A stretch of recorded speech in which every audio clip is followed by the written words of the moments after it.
Good morning and welcome to the Elk Grove Unified School District's virtual special board meeting through the Zoom webinar platform. We thank you for joining us and ask for your patience in advance as we navigate this new platform for conducting school board meetings. Legislative bodies, including school districts, are now permitted to hold board meetings telephonically or by other electronic means because on March 17th, 2020, the governor issued Executive Order N2920 suspending certain provisions of the California Ralph M. Brown Act. In addition, consistent with the March 19th, 2020 statewide shelter-in-place order issued by the governor, Executive Order N3320, the Sacramento County Shelter-at-Home orders issued on March 19th, 2020 and April 7th, 2020, and the Center for Disease Control's social distancing guidelines, which discourage public gatherings. This special board meeting is conducted via the Zoom webinar platform. Public comments can be submitted to the board about items on the special board meeting agenda.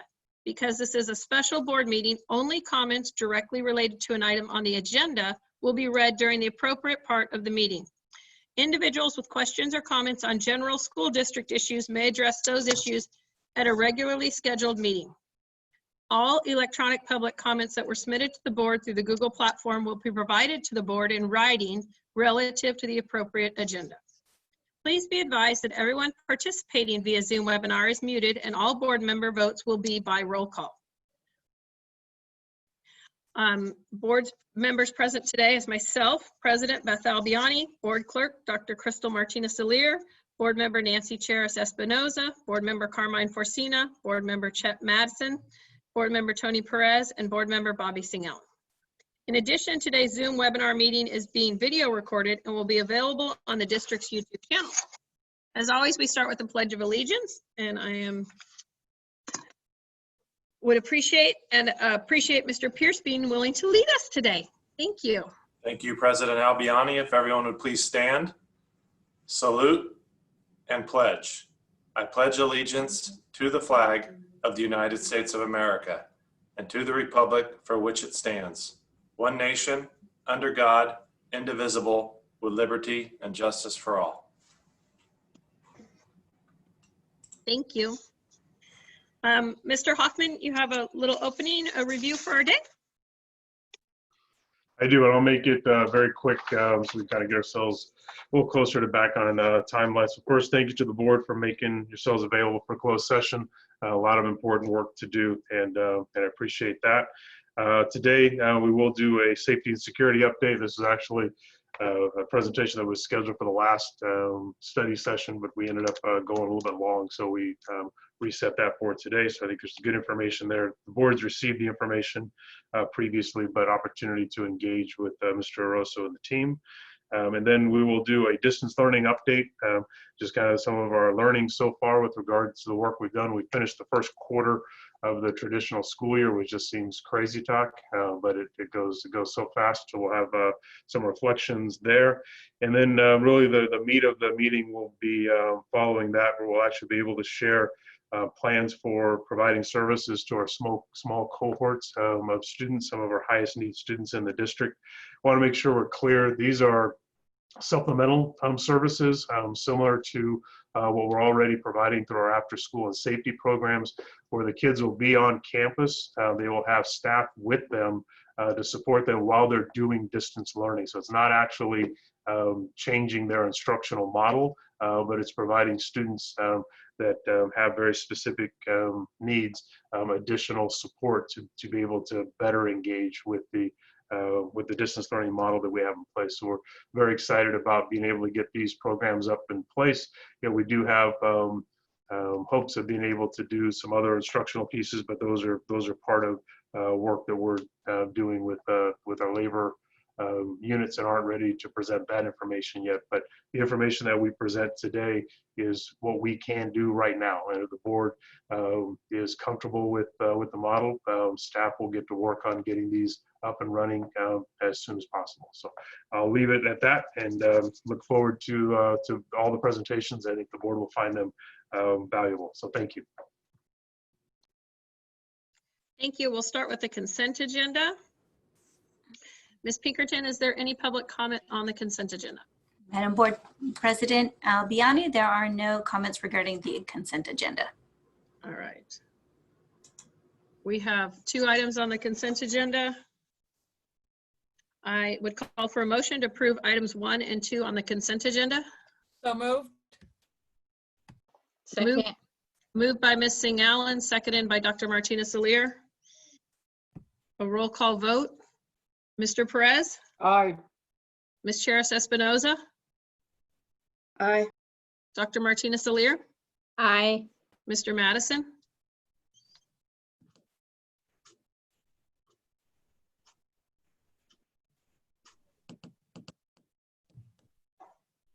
Aye. thank you. Mr. Perez, Second, aye. You called me once before. I'm sorry, Mr. Fortuna, Aye. Ms. Singh Allen, Aye. and I myself. So that is unanimous. That is our consent agenda. Item number 2 is our safety and security update. Ms. Pinkerton, is there any public comment related to our safety and security update? Madam Board President Albiani, there are no comments related to the safety and security update. Okay, thank you. Mr. Aroso, thank you for your patience in waiting for us, and I'm turning the floor to you. Good morning, President Albiani, board members, Superintendent Hoffman, and Ms. Avalos. I would appreciate the time to present our annual report. I'm fairly sure that we will get back on track as far as mine is concerned. So with that, I'll get started, and then I'll answer any questions you might have.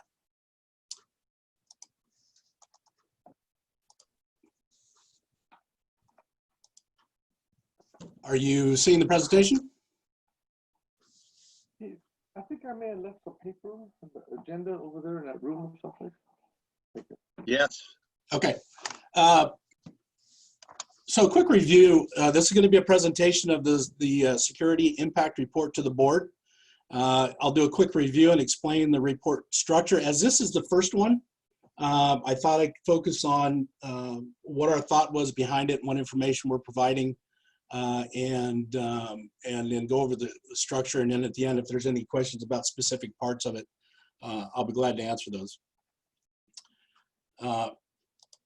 Quick review. Many of you remember we did a comprehensive review of our delivery model, made some changes that the board has approved.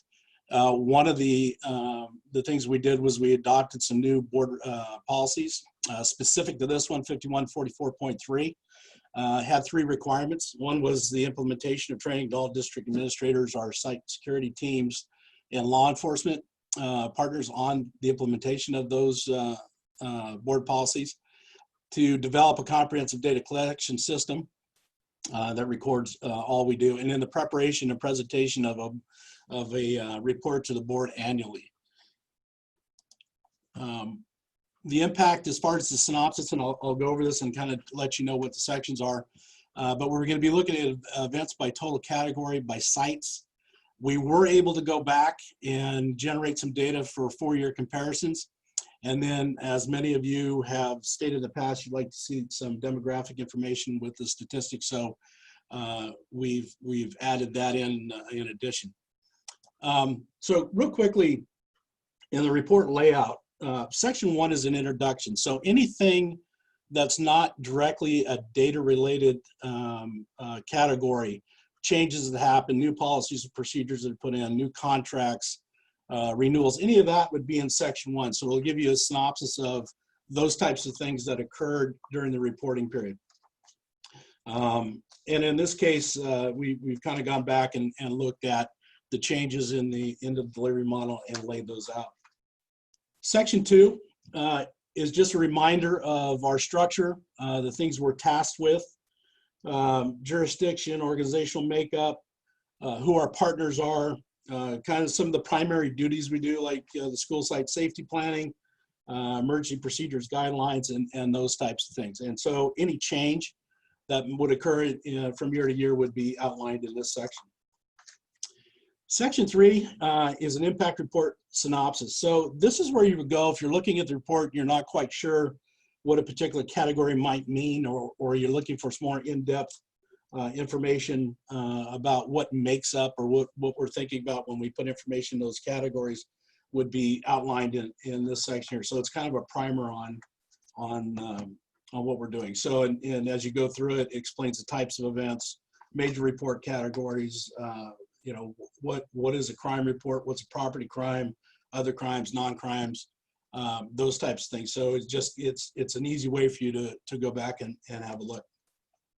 Section 4, we're starting getting in specific event statistics. This is where we give you the total events that we were assigned or handled during the year.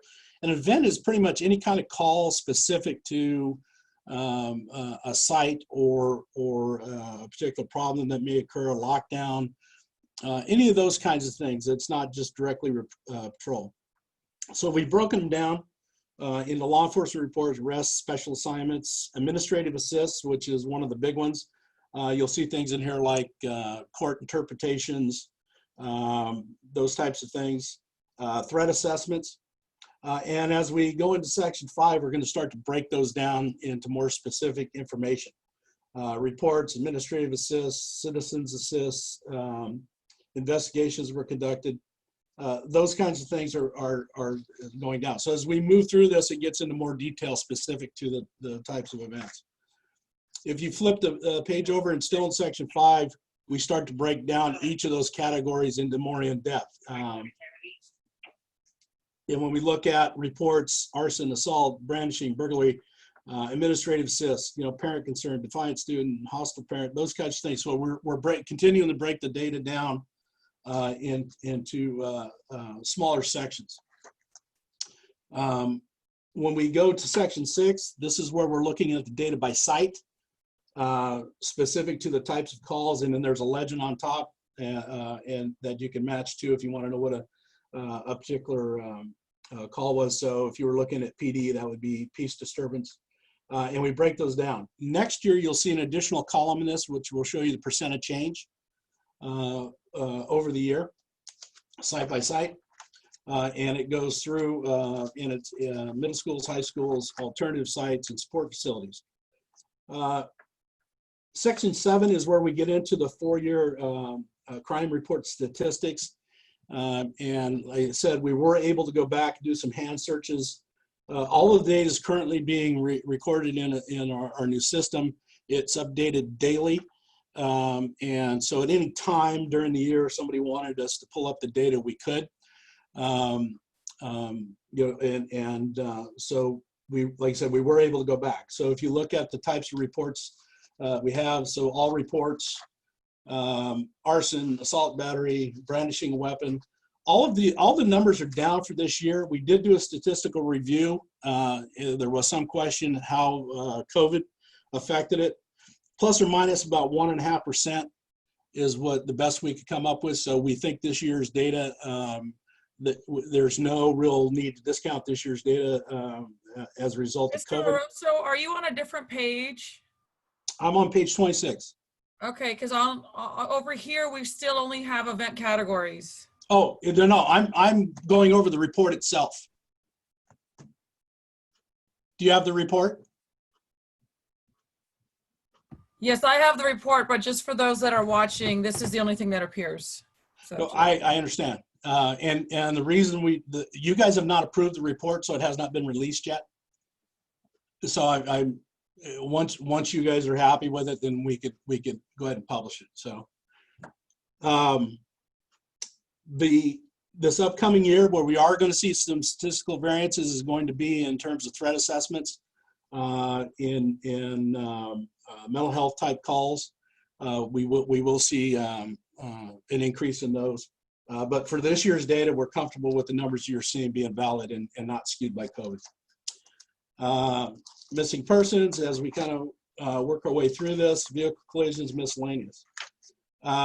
In section 8, these are the main categories, and this really goes back to when I have my one-on-ones with Superintendent Hoffman. These are kind of the categories we hit on routinely, and they're the ones where we have our high numbers, and I'm on page 32 now. So mental health evaluations that do not result in a 5150 hold, those that do, threat assessments, lockdowns, student arrests, and non-student arrests. So these are kind of the ones we're looking at on a daily basis to see where we're at. And then we also get in and start to break it down into demographic data. What percent of the threats we looked at were credible, how they were made, who they were made against, what they were made against, what involved as far as the weapon, and those types of things are on the next section on page 8. And then in page 9, we start to get into the training. And this has been, when we talk about campus supervisors, this has been one of the primary factors going back to the original establishment of the division and the incorporation of the campus supervisors. So through these pages, you will see the training, the presentations, those types of things that we do. It breaks down into the training we do with school security specialists, training we did at school sites, and it lists just everything we've done in the last 12-month period. With those, proactive training for the school security, campus supervisors leads meet monthly. Campus supervisors as an entire group are trained quarterly. If you see the kind of topics that we do for training. Section 10 is the community outreach. This is the student services. These are where we're out interacting with students in a proactive manner, trying to make some positive influence, doing a lot of reading, unity in the community. We also do the safety, the stranger danger is the walk and ride to school. A lot of recesses. Girls Circle. Back in another life when I was a principal at Calvine, I had an opportunity to read thousands of transcripts. And with a lot of the female students, that transition period from 6th grade to 9th grade was kind of tough. And so we're trying to do an outreach and just a place for some of the young ladies who may be having some issues, just to have somebody to talk to. So as we work through that, and then things that we're doing in conjunction with other agencies, other departments, Valley High School, the Breakdance Club, Florida Law Enforcement Academy, those types of things that just bringing additional resources in. There's another explanation of the Girls Circle, just most of the things that we're doing as a positive influence in the community. So with that, if you have any questions, I'd be glad to answer.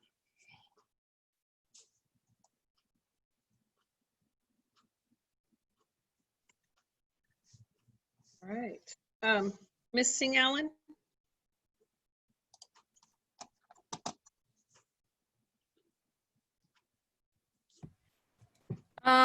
Thank you, Joe. I was not aware that this would be the format that we would be doing this presentation, mainly because even if there are presentations that we still have to approve, we still have the benefit of sharing it out. So it was a little more challenging to follow along because it required 2 computer screens to have that and follow along. With that said, so if anybody's watching, I apologize for that, because I do think that for expanded stakeholder engagement, we need to make sure that they can follow along with the presentation. Just a general question as it relates to at least one of the one slide that we did have up online, as it relates to training of all law enforcement. Where are we with that? Have all the SROs gone through Arbinger? The SROs have not gone through Arbinger. So the board, okay, so training of all law enforcement, what does that mean? They are scheduled to go through. It was sidelined by COVID. Okay, so are we not offering sort of a virtual training also, so that you don't have to be there in person, just to keep the work moving forward? Yeah, we don't have a virtual version up yet. We had a meeting 2 weeks ago with Mike Merchant, and they have developed one that they're now rolling out. So we're scheduling a trainer of trainer opportunity for us to get familiar with the new version of it. So we're hoping to get that back up and running for the spring, but we haven't been running it currently. Okay, yeah, that's a big area of interest for me, to make sure that I mean, I suppose right now in the world of virtual learning, the impact is not obvious or apparent. But as we discuss reopening of schools and we get back on our campuses, it will be great to make sure that our school resource officers are consistent with the training and professional development that we have our expectations as a board. So the sooner we can do this either online or in person, that at some point, that will be great. That's my only question for now. Yes, ma'am. We'll get it done. Thank you. Mr. Perez?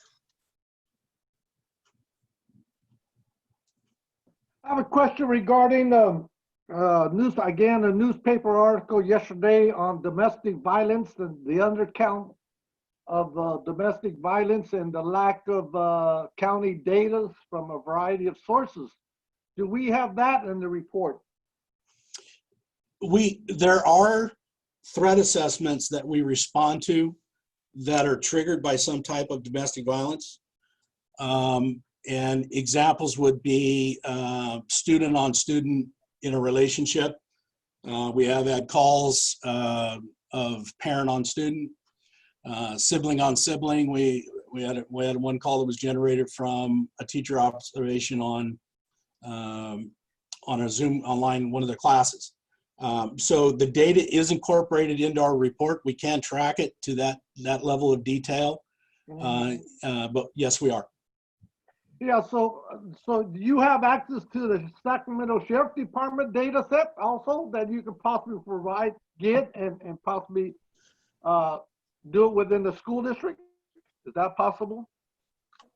You're talking about for non-related to the school district operations, because that gets into for us, that gets into kind of a cloudy situation if we're extracting data that really doesn't pertain to us as a school district operation. That could be problematic. Well, that's exactly the problem of when people ask about this issue. They're all problematic, but yet they're within the school district and they're affecting our students as a result of the pandemic. This statistics has gone up. And I personally think there's correlations with domestic violence, and also if there's domestic violence in the household, our students are part of that issue. And we have a mental health section, and I was wondering the coordination of that with your unit. So if we do receive information that I'll give you a scenario, a threat assessment where there may be some kind of domestic violence, and I'll say a parent on a child. And we go and we assess that and we find it. We do follow up, whether it's somebody's taken under the 5150 section, or even if we just assess that there are some issues. Part of our internal communication system is with Don Ross and his crew, and we share that information, and they assign MHTs to follow up. So anytime that we see a student that's under some kind of stress or having those types of issues, we don't just stop at what we do. We actually follow up and make sure there's some help coming to them. So within our district, the data sets that you have available, have you seen or has there been a spike in children's violence or CPS reporting or students within our district being mishandled, whatever? Have those statistics gone up since the pandemic? Yes, there have. And with everything that's going on in our students' lives, there's a lot more stress. There's a catapult call that just came in about 5 minutes ago where a student is talking about how much more stressed she is about timelines for just getting work in. So we are seeing them. We respond to every one of them. We don't view anything as trivial. We are very comfortable in the fact that we actually put eyes on the kids. We look at them, we talk to them in person, and we really try to bore down a little bit and find out what the underlying issue is. Not that we in particular could deal with that, but at least we could get them pointed in the right direction or get them some help. And you know, until there's a change in all of this, that's what we're going to continue to do. So as a result of that, has our budget adequately funded everybody concerned, or do you see any particular issues that we need to address? I think as far as budget, I can only speak for mine, we're fine. You know, we've had to adapt to a lot of things. One of the things that Superintendent Hoffman and I discussed in my last one-on-one is just the evolution of what we do. And at the end of the day, our job is to provide service to the district, whatever is needed to provide, whether it's responding to these types of calls or delivering hotspots or whatever that may be. And it's really not a money issue. It's just an adaptation issue, changing the way we do things. So as far as budget, we're fine. So in regards to the racial issues, racism in institutions, how are we dealing with Black Lives Matters within our school district? I think that's a broader question than just what we do. You know, our basic policy is we treat everybody fairly, and we listen to everybody's concern and respond to everybody's concern. Is there any issues that we could be addressing? Again, I think that's a broader question than just what I do. Thank you. Okay. Thank you, Mr. Perez. Mr. Madison? Thank you, Madam Chair. Good afternoon, Joe. Good afternoon, sir. How are you? Fine. A couple of things. I just want to express somewhat my disappointment that the transparency with this particular subject. I think we could have still had PowerPoints for the public to see where our visions are and the things we are trying to attempt to do, and trying to look at solutions in our district. So in the future, I would like to see more of that as a PowerPoint for Yes, sir. the public. And regardless if we approve or not approve, like all of our other subject matters, we always put it for the public to look at, and we vote on it later, or we approve it or disapprove it. So just want Yes, sir. We'll get it done. Okay. Just going through like section 6, page 21. I'm just curious on 10, I guess suspicions on that section. I looked down at Florence High School at 321, or Sheldon 211. What is that specifically, you say, suspicion? So this could be site checks.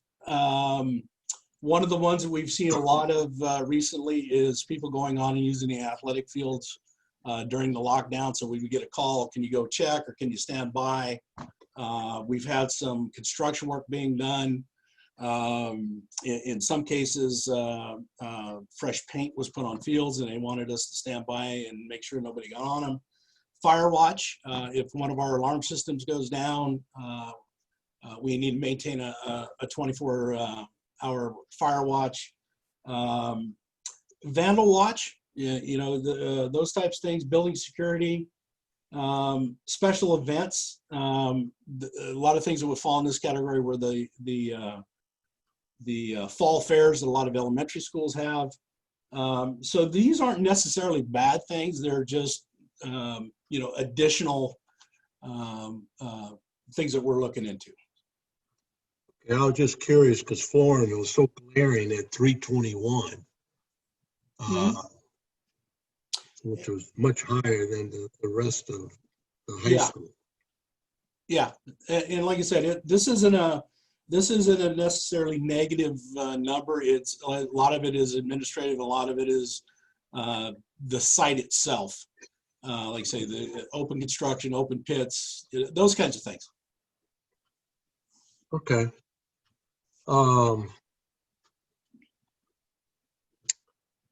Section 8, page 33, when I look at the breakdown by categories of race, and we look at the population, you said additional threat assessment information, that's correct? Yes, sir. And I look at the blacks at 28, and the blacks represent roughly about 11% of the population. And yet still it's the highest. What can you comment about that? If we look at the history for this particular year, a lot of the threats that we went into were social media threats, social media pictures with weapons, specific threats to people, specific threats to sites. So these were issues that we responded to that had occurred. So it wasn't specific to on-site behavior or on-site actions. These were after school, along those lines. So it's kind of difficult to attribute it to anything, because it's just things that are happening in the community. Well, I'm just concerned with 11% population of black, you had 28, Hispanics are 19, and then whites are 28. Which, I agree. okay, I just like to know, sometimes specifically what's going on in that category is all. Yeah, and we could break that down into what the 28 actually means in future reports, so it's more clear what those numbers are. Okay, I appreciate that. Yes, sir. Again, in the same section where we look at under the arrest category. Yes, sir. Blacks 11 and 11% of the population roughly, and Asians 4, Hispanics 2, whites 5. Blacks leading the way, arrest. Mm-hmm. Comment on that? So again, with the exception of one, these were not directly school related. They did not happen on campus. Several of them were sexual assaults. Several of them were actually, taking that back, on 5 cases actually brought weapons to school. So again, these are issues that aren't related strictly to discipline or somebody's interpretation. They're specific crimes that occurred. Well, here again, I get, sometimes I don't quite understand it, and it kind of bothers me that, what are some of the solutions, or what are we doing? This is pretty glaring to me, and I took this report that you put out pretty seriously. And that's why we've had a lot of controversy about this throughout the previous school years. Of course, we're not having meetings in the public right now, but I'm just curious as to specifically what's going on in these categories. Different solutions on where we're heading to, or what kind of transparency we have. Are we dealing with these specific parents or kids? Does that make sense, what I'm saying? Yes, I think there needs to be a broader proactive outreach, and I agree with you on that. And we'll look into that. We'll look at it. We'll do something about it. Okay. And then when you have on the Section 8 on proactive, the training initiatives, you did a lot of work, I guess, at Dillard Elementary School, just a limited amount of schools. Why these particular schools, or why wasn't it a little bit broader? So if this report would have been published the year before, there would have been almost 30 schools. So this was the tail end of the training. These were the schools that we did not get done, because remember the training we did over a 3-year period to get all the schools in. So this was the catch up, the training. But if you look at well, I won't jump that part forward, but this was just catch up. So we're beginning the cycle over again. we're currently in the process of revising the mass casualty training, but also to do some different things. And I'm off the top of my head, I think that's be one of the areas where we address your previous concern when we do that training and outreach to the site. So it wasn't that we were leaving anybody out, we were just finishing up. Okay. Yeah, I would like to see a little more transparency in that in school training. I would also like to invite more of our professional officers on some of our campuses, our high schools. And I'm talking about the police department and the sheriff's department. Yes, sir. You know, I've done it with myself. So I have family members in it. And I've taken to some of the schools where they can actually see some cross discussions. Kids can see what's really going on and how these officers think. They're not bad people, that they can have a rapport with our high schools, our middle schools. And I'd like to see more of that outreach if we can. I agree, and at the tail end of Section 10 is where our efforts in this year kind of outline those things. Yeah, you've got the same, you got Soto and Edwards is doing primarily all of that? So the Soto and Edwards, that's us specifically, just things that our staff are doing. At the tail end where it's safety and security and collaborative community events, that's where we're addressing what we're doing in conjunction with the other agencies within that encompass our district. So youth services coming in and lunch and those types of things are outlined in this section. Right. Here again, I would like to see more of the actual professional officers that they can come to our schools so we can have transparency as we move forward. I think it's critical. Yes, sir. Look at that part of it. Yes, sir. All right. Thank you. That's all I have. Thanks, sir. Thank you, Mr. Madison. Dr. Martinez-Delier? Hi, thank you for the report and overview. Maybe if in the future that with the PowerPoint slides, it could relate to the page, certain page documentation on the report itself.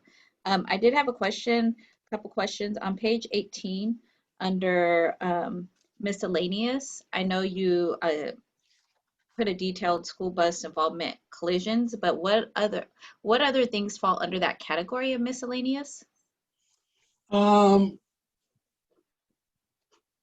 So miscellaneous could be, it's really, in this particular year, the only ones we had was school bus collisions, but it could be, vandalism to a site that wasn't school or fences missing, things missing from sites. You'll probably see more on the miscellaneous calls because a lot of the homeless are kind of using our sites now and interacting with them. So you would see that in the next report.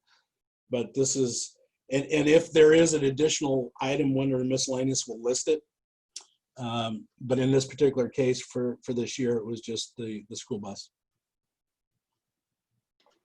And then I had other questions regarding section 8.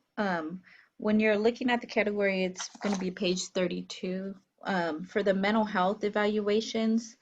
And these were the ones not including the 5150 holds. Yes, ma'am. Once you go out and assess, and if it becomes a mental health, what is the follow-up that is done for that particular individual? Say you're going out to assess a student's mental health. Are there resources provided, or can you explain a little bit about what the follow-up procedure is? So just to kind of walk you through a call, we'll get some kind of information. Comes in a lot of different ways, but there is a question on a student and how safe they are at the current time, whether they're interested in taking their own life or they're being threatened by somebody else is relevant. What we want to do is go out and make sure that they're safe. So our rule is they're not safe until somebody who works for this district sees that they're safe. So we don't do these by phone. We don't do them by email. We actually go to the house or go to wherever the student is and make sure. So once you get there, there's an assessment done. Is there an immediate emergency? Is there something immediately that we need to stop from happening that's going to harm this child? If no, then the basic conversation with the parents or whoever may be with the child at the time is, here's some resources that are available to you. Here's some folks you can call. Here's some folks we would like, if you want us, we'll call for you, and try and get some help. If we deem that the student's in immediate danger, either from themselves or somebody else, then we'll take action. A lot of the calls are related to potential suicides, and we will put them on a 72-hour hold. And it's not we're not making a judgment on their mental state. We're just convinced that if we don't do some kind of interaction very quickly, something bad's going to happen. What we did about 3 years ago is we very quickly realized that the kids are coming back on campus after 72 hours, or they're going to be back in the system after 72 hours. What are we doing? And that's where we got together with Mr. Cerruti and staff and Don Ross, and we created a follow-up intervention. So anytime we get one of these calls, we will follow up and provide that information to Mr. Ross and his staff, so they can have their MHT staff and their counselors contact the student or follow up with the family to make sure that they're getting everything they need and to have the support in place. So it's very different than a regular call that law enforcement may have with a student. We've also implemented a notification system with our law enforcement partners. If they come across a student that they know is one of our students that is having issues, or another scenario would be that arrest was made in the house the night before and the students witnessed it, all those kinds of things, they're letting us know so that we can implement the same kind of follow-up to make sure that students are getting the help and support that they need. The other question I had was under section 833, but I think Mr. Madison touched on it regarding the subject areas of race, but I know you only listed certain populations there, so I was just making the assumption then other categories of race then are not, there were no arrest rates during that. I'm That's just kind true. of reading, is that correct when I Yes, say ma'am. that? Yes, Okay. ma'am. And then just section 9, I would like to see or encourage more of that partnership and community outreach. I'm glad to see that there's group work being done at the campus levels with some of the students. But again, reinforcing that positive support between our students and the role modeling and the possibility of careers later on for our students who may want to go in the field of law enforcement. I think making that relationship would really be key. So I just wanted to mention that as well. Absolutely. Thank you, Dr. Martinez-Soler. Ms. Charis Espinoza? Thank you, Madam Chair. So, my job, the job of the board here, is to really focus on how to continuously improve and make things better for our students and our employees. So that's where the bulk of my comments will focus. But I do want to set the context, talking about the good news and what was encouraging in this report. I really liked seeing the statistics not showing, the troubles our students are undergoing, but the fact that we had resources there when someone did notice that, a student might be at risk of self-harm. The report really does show a tremendous amount of time and dedication to keeping our students safe. And I found that very comforting. So thank you for that. Thank you. I did want to echo some of the comments from my colleagues in that I would have liked to see more. This report as a whole kind of reads as if it's on a parallel track to the conversations, a separate track than what the conversations are that the board has been having really for the past 2 or 3 years. Given that we are early in the implementation of the new board policies, I would have expected kind of an update on how the implementation of those things are going. So let's see, I'm going to go down the list of my questions. For example, have you seen a practical effect, Mr. Oroso, of, a change in student interactions between students and staff, students and security personnel, since we implemented these new board policies? have you seen culture or practice changing, or do we need to dedicate additional resources like training in order to further that along? So to answer your last question first, I don't think we could overtrain. And I think that needs to be a critical component of whatever we do. To go back, has there been a change in practice? Absolutely. I think there's much more clarity on the part of administrators on what their role is and when to involve law enforcement. Without question, there's been a huge change. There's also a change on the part of the security side on what their roles and responsibilities are. A lot of the training that we've done is just to put, and I'll use campus supervisors as example, to understand the students that they're working with every day. We spent a lot of time, and a huge thank you to the special ed staff who came out and helped train our campus supervisors so they have a better understanding of the needs of our special ed population. A lot of question on gender, a lot of training on that. So I think when we look at what we've done, there's been a huge increase across the board in understanding. I would say there has been a sea change in the culture and the practices that have been occurring. And when you look at our numbers, the decline, and as I said, statistically, it's a valid number. The decline is a decline, and it's not a result of COVID. We really started to see the impact from the data side. So I think we're in a very good place. We've got a lot of work to do. Training is going to be a focus. I would say the relationship between my division and elementary ed, secondary ed, student support and health services is as good as it's ever been. Daily conversations.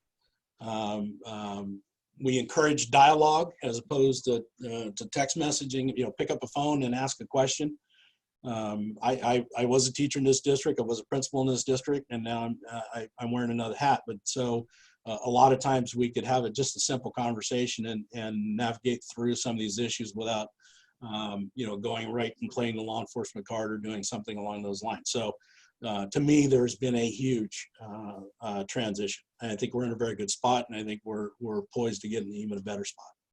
And the other piece I think, Nancy, that speaks to that will be in our regional meetings that we're kind of having to reschedule those pieces, but the perspective from the school side, because we really tried to make a really clear difference between what site administrators were dealing with and what law enforcement was dealing with and the roles. So much of the work, what you're seeing here, are the things that are many times off campus, outside of our, and having to go to homes to deal with kids that are in threat assessment type situations. And then part of the other, I mean, maybe more, and honestly, what's more important or not more important, but the idea is the work that administrators are now doing with regards to the student discipline piece and law enforcement not being involved in that portion of it. And that's really the site leaders sharing their perspective of that change and how they're engaging with their safety and security. And then the other piece of it is, but are they still available when they're needed without being allowed to be in the student discipline side of the house where we made that clear distinction. Thank you, Mr. Hoffman. So back to Mr. Oroso. I try not to ask kind of factoid gotcha questions, but I'm gonna throw this one at you because I think you have a not enormous staff and you might know off the top of your head. Can you tell us the gender ethnic breakdown of the district security personnel, roughly? I would say, I've answered this question before. I would say that we are probably, our largest group is probably African American. Mm-hmm. And I'm including campus supervisors in that, or would you like me to? Let's include them, yeah. Okay. Hispanic, we probably at 50% or close to it in females.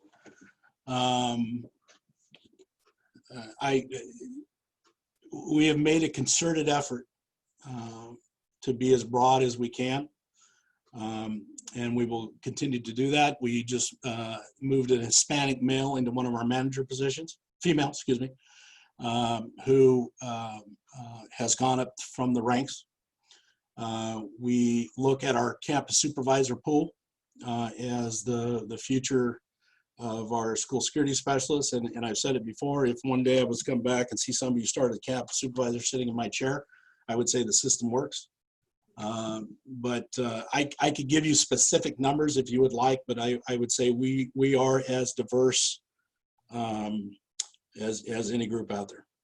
Okay, thank you. No, that'll certainly do for my purposes today. Thank you. Yes, ma'am. So the new board policies that the board initiated, gosh, 2-3 years ago now, we're really focused on drawing those clear distinctions between what are the responsibilities of administrators and what are the responsibilities of the various categories of security personnel or law enforcement.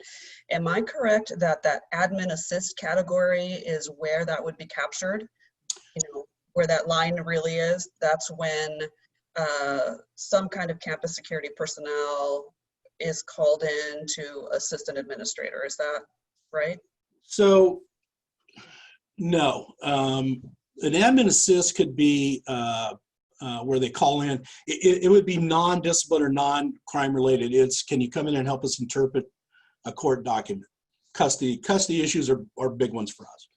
Where you would see it is, I think the proof of the pudding is going to be a decline in the criminal type issues that happen on campus. And I'm just thinking we could probably add a category in there that of arrests or citations that occurred as a direct result of something that happened on campus.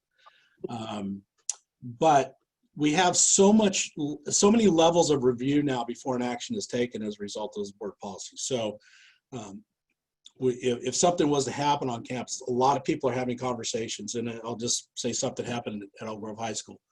Craig Murray and I are talking probably fairly quickly about what happened, what's the best way to proceed, what are the implications of what the actions were. And so the biggest change, in addition to the training and just the board expressing its desire that we move a different way, was the interactions that are now occurring. So there's not things happening in a vacuum, and there's not people on either side making knee-jerk reactions and decisions. And so we focus on listening to the radio, listening to calls. I'll get a call from Bindi or Craig, are you in the loop? Yeah, and vice versa. So I would say the interaction and the dialogue before something is done is the big reason why we're seeing the improvement that we are. And that's an ongoing process. And I would be glad if Bindi or Craig would like to weigh in on how they feel about it from their side. I'm certainly open to that, but I think that's why we're heading in a positive direction. Okay, thank you. I would love to see, you know, whether you guys create a new metric, a new category. I obviously trust what you're saying, but this is such a major area for the board and for the public that I think it would be great to be able to have a number to show that changed, you know, that you know, we are actually handling things differently.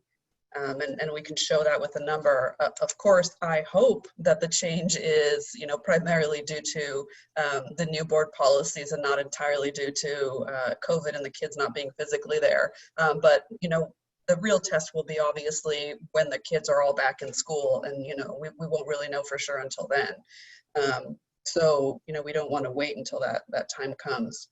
Yes, ma'am. We'll get it done. So under that admin assist category, there was a subcategory called defiant student, which sounded to me like a category in which, you know, a teacher or administrator might call for you guys to come in. Is that accurate? It is, and it doesn't necessarily mean that law enforcement was called in. It could have been one of our school security specialists, and a lot of times it's we get these calls at elementary ed. Kids don't want to come in for recess, or they're running around out in the playground and not complying. It's not a law enforcement is not crime related. It's just going in. A lot of times just go and talk to them and spend a few minutes having a chat. But I don't know of any during this reporting period that turned into any kind of discipline, and none of them certainly turned into any kind of crime report or arrest. So. That sounds interesting to me. I mean, there's been a big conversation, even at the state level about how to treat student defiance. I know our classroom educators are not super happy about some of the options that they've lost in managing that. I guess I'm interested in this because we want to make sure that, we can't suspend we can't suspend for student defiance, but I want to make sure that we're not shuttling that from suspension to some kind of other disciplinary or, God forbid, law enforcement kind of treatment. I, for one, would really appreciate a drill down into the student defiance, right? Because in my mind, if there's a student, an elementary school student who doesn't want to come in for recess, it's probably a better, talk for a vice principal or a school psychologist or something like that than for you guys. And I want to make sure that we're reserving security for when it's more appropriate. Yes, ma'am. We'll incorporate that in the next one. Yeah, and what is the inappropriate conduct, student category that is also under admin assist? So this could be what we've seen in some of our population is exposing themselves, sexually active students in the special ed side of the house that are relatively young, those kinds of things. Again, non-criminal. We get the call, and a lot of it is just a consultation. Because we're taking some action and we want to know the types of things, but it could be just, hey, look, it's really not a crime. Not much we can do to help you out, but we do track the number that it occurred. So these are things that may not fall directly, or a lot of times it's things that students really don't have control over, or don't know that the behavior is inappropriate. Like I said, if somebody calls us, we're going to do our best to help them, and maybe, and a lot of times it's just talking them through the issue and letting them know what their options are.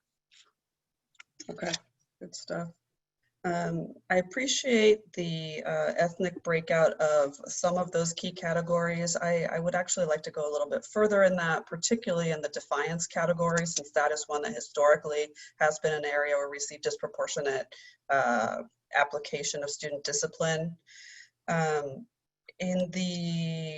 was a section in there where you listed all of the training, and I noticed that a March training on de-escalation was canceled, I think. Has that been able to be carried out or not yet?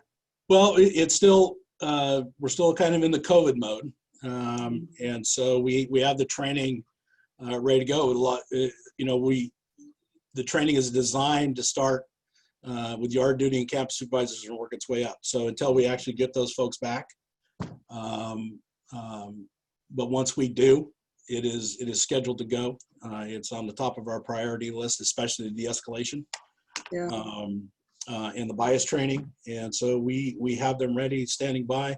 Once we have the folks back, they'll be implemented. Yeah, does that training have a physical component, or is that something that could be converted to an online training? I think it could be converted to an online training. It just it gets down to when we have access to the folks. When I guess it's when are they on our clock, and we can schedule for training. So, but it is not going to be set aside in any way, shape, or form. We will gear back up our training at the first possible moment. Yeah, I certainly agree with that urgency, and certainly before we do get students back on campus physically, it would be great for that to be completed. I believe this is the last question I have. I appreciated the list of activities, the sort of relationship building things that the staff has been doing. I was surprised to not see deliberate engagement with Black student unions and student equity councils, given that that is really one of the relationships that we really need to strengthen. So can you talk about, you know, maybe anything that isn't in the report that you have done in that vein, or anything you might have planned going forward? Those are all things that they're on board. So I just would say this. So we established this division, and it was with 5 people 5 years ago. And the transition and the change in duties that we've had and responsibilities has been going. So every year we've added more components and built them into the system. All of that stuff, we absolutely agree is critical and important.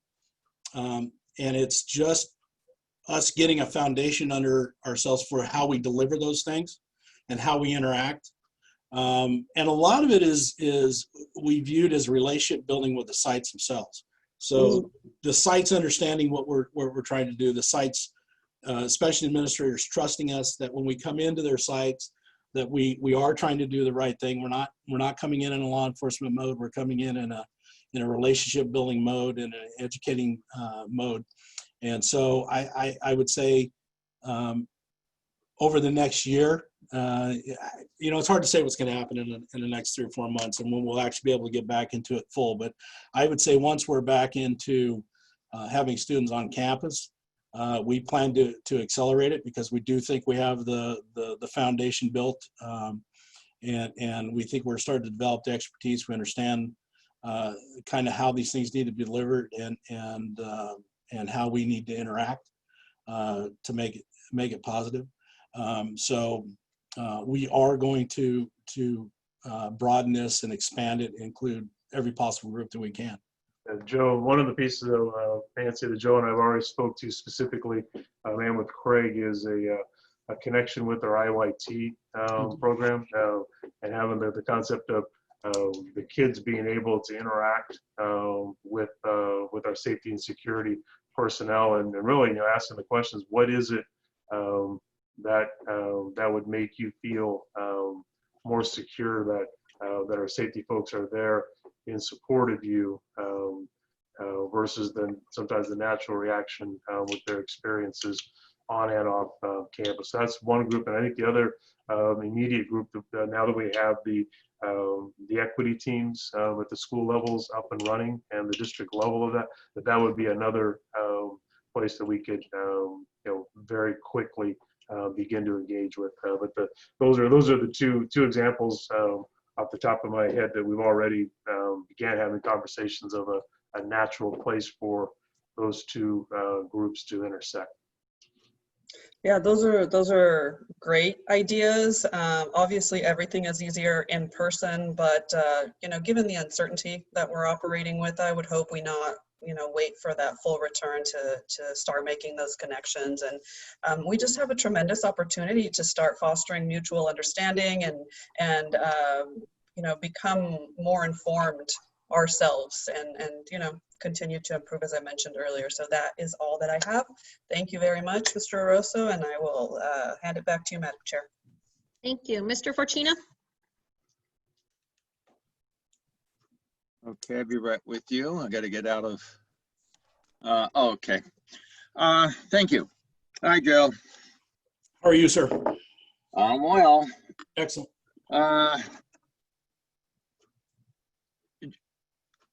Joe, I'm not gonna focus this particular comment, or I'm not focusing the comment on you. You just happen to be the person that has already had been the focus of the comment, but really it goes for everyone. When I became a member of the Board of Education, one of my primary concerns at that point in time was, from my perspective, a lack of transparency. And for several years, I had pushed an increase in transparency. And one of the areas was in the ability of the public to participate and the provision of information to the public. And I pushed for an online system, and Bobby was the only board member who was willing to be on a subcommittee with me. And we moved forward with the establishment of an online process, which included the provision of all materials that would be discussed and would be part of the decision-making process. So I've heard you say that yes, in the future, you'll make sure that information is provided, but it's really more of a comment for everyone within our system that the public has a right to know what we're discussing, and that is the basis of the online system. I have a couple questions, Joe. First one is, school site administrators have the responsibility for the evaluation of the campus supervisors. Given that, how do you interface with school site administration with respect to the specific areas of need or concern that they have as you develop training? So part of our staff is assigned specifically to the campus supervisor program. And we conduct regular meetings with the site administrator who's in charge of supervising the campus supervisors. So any concerns that they have specific to a particular campus supervisor, we will help them address or walk them through a process or provide them with the resources, whatever it is that they may need. If we start to see specific issues arise as part of training, and again, this gets back to that ongoing dialogue with the administrators, we'll design the training for that. And that's really how the emphasis on special ed over the past year and a half came up, was just understanding the administrators thought it would work a lot better if the campus supervisors understood some of the issues facing our special ed students. De-escalation was one that came up through the conversations with the administrators, and the training was built around that. So again, it gets back to relationships, interacting with the site staff, building trust with them, following up and make sure we're doing the things we needed to be doing to support those staff. Okay. I want to follow up on a question Nancy was asking with respect to training again. Given that we have not had students on campus since last March, and given that everyone is receiving a paycheck, why have we not had the trainings at the school sites, since we have plenty of space to provide for social distancing, and we have all the protective equipment that we need to ensure everyone's safety? Why haven't we done the trainings? There has been plenty of time. I think we've had the equipment recently. We did not have it early on, and we did not have it for quite a while. So, and you know, I'm not going to waffle. I have no good answer to tell you why we haven't started it yet. That's a great point. Well, it's a point I have on a number of issues, Joe, and not, again, not specific to security and safety, but there's been time available for us to do things. People are getting paychecks on a regular basis provided by the taxpayers of the county. And it seems to me that given that the opportunities have been there and continue to be there, that certain things should be going on, and that there really is no excuse for it. Mr. Porcina, I don't want to make an excuse, but I do want to say is we have reallocated and actually, you know, reassigned folks to some of the work. So the hotspot deliveries, which are doing 50 to 100 of them a day, Joe and his team have filled that spot. We do have campus supervisors that are assigned at the school sites, because we do have people coming and going. So there have been folks that have been engaged and doing things not specifically aligned within their exact job description, on a daily basis. But there has been a great deal of that work. So there's not, they're just people sitting home and collecting a paycheck and not engaging at all. But we can certainly ramp up the opportunities for some of the training with those opportunities. Yeah, I thank you for that. I don't want to be argumentative, but during the regular school year, when kids are on site and campus supervisors and others are working, time is scheduled for their training. So to the extent that they've been reassigned, they're still working as they would be working if the children are there. And from my perspective, okay. I'm not arguing that point. I just want to make sure that people don't think people are just sitting at home and not doing other work. Okay. And then the last thing, Joe, can you share the status, and maybe Rob has to jump in, the status of cameras and additional lighting at school sites? Well, we've just issued the contract for the next 20 schools.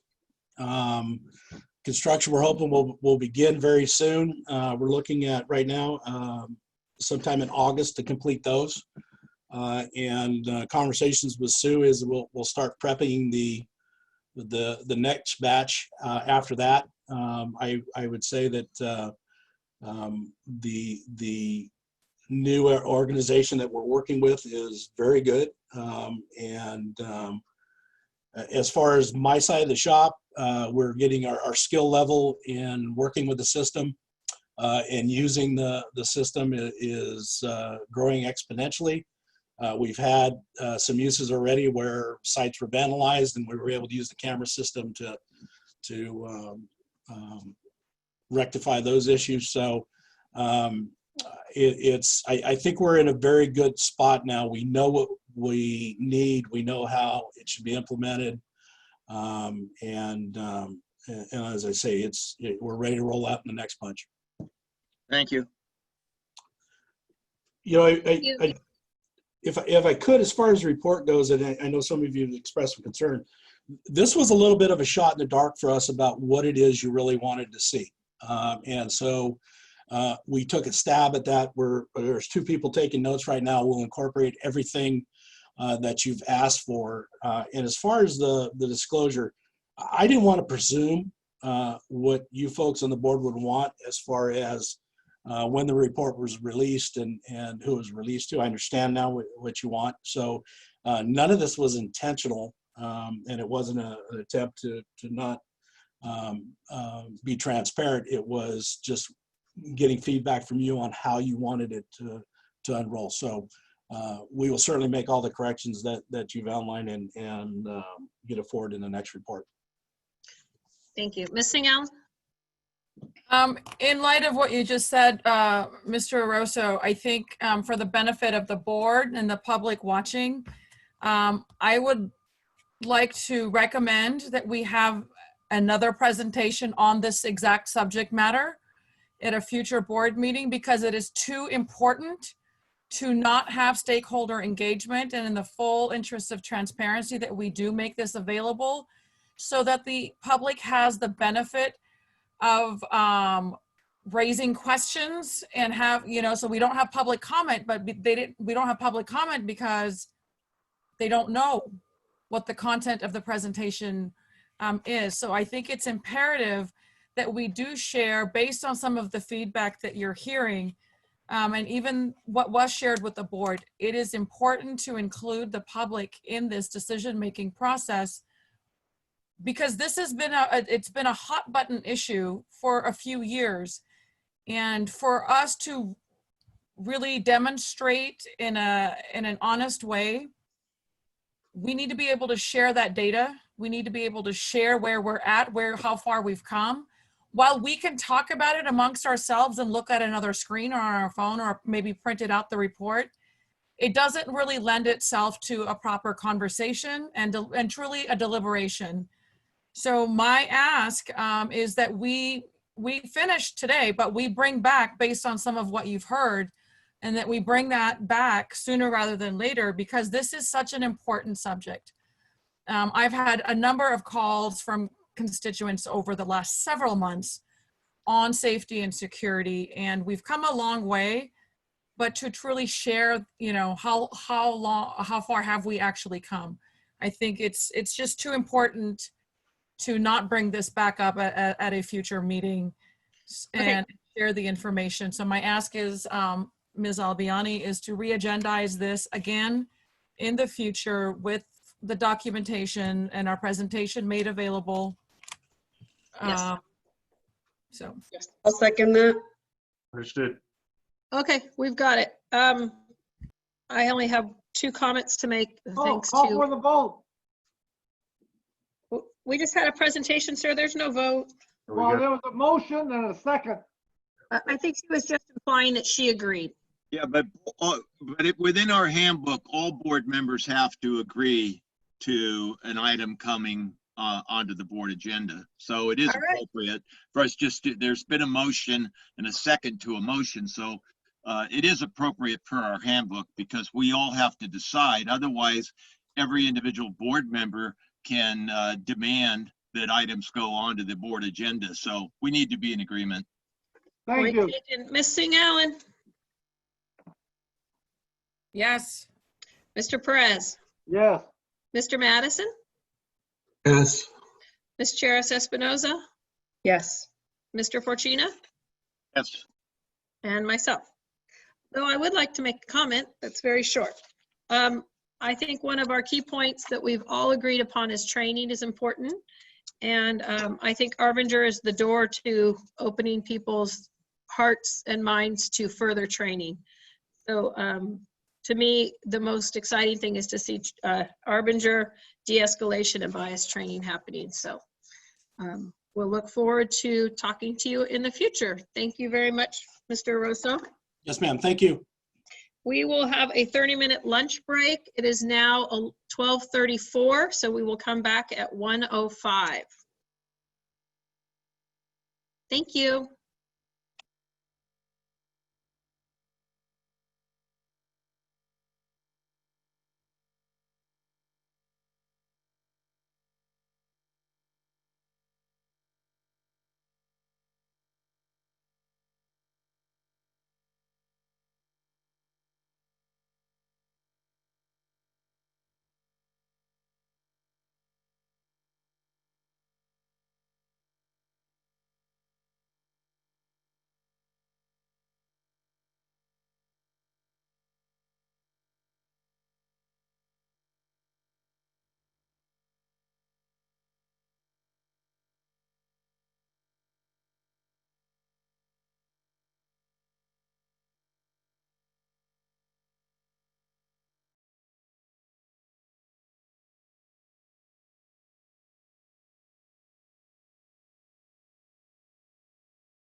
Chris, your mic is live, just so you know.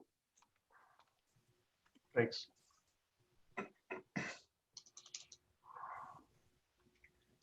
Perez, are you here with us? Am I here with us?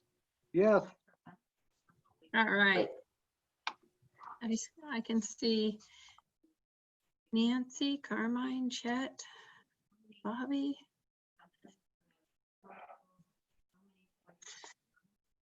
All right, thank you. I call this meeting back to order at 1:06. I will be putting my video on at one point of the meeting just to eat my sandwich. It just took me all that time to get, so just so we know. We'll start with distance learning update. Ms. Pinkerton, are there any public comments related to this item? Madam Board President Albiani, yes, there are 5 public comments related to this item. Oh, thank you. Please read. Okay. The first comment comes from Julia Butts.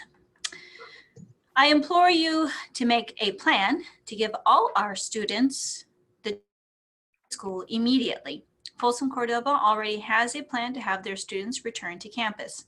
EGUSD likes to tout itself as the area's leader, being the biggest school district, yet I have heard of no plans as to when our children will be allowed back on campus. I am a teacher and a parent in this district, and the trauma of keeping our children isolated from their peers will be felt for years to come for our students. My students and daughter ask me every day when we'll be allowed to return to school. 2 hours in person is worth 6 hours online. The students need the connection of being at school with their peers and in-person instruction. Please put a plan in place to have our students return to school as soon as possible. By the end of this month would be desirable.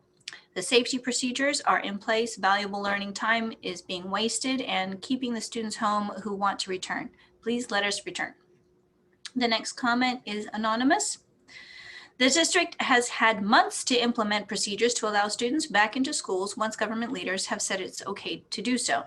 Government leaders have now said it is okay for our county to do so.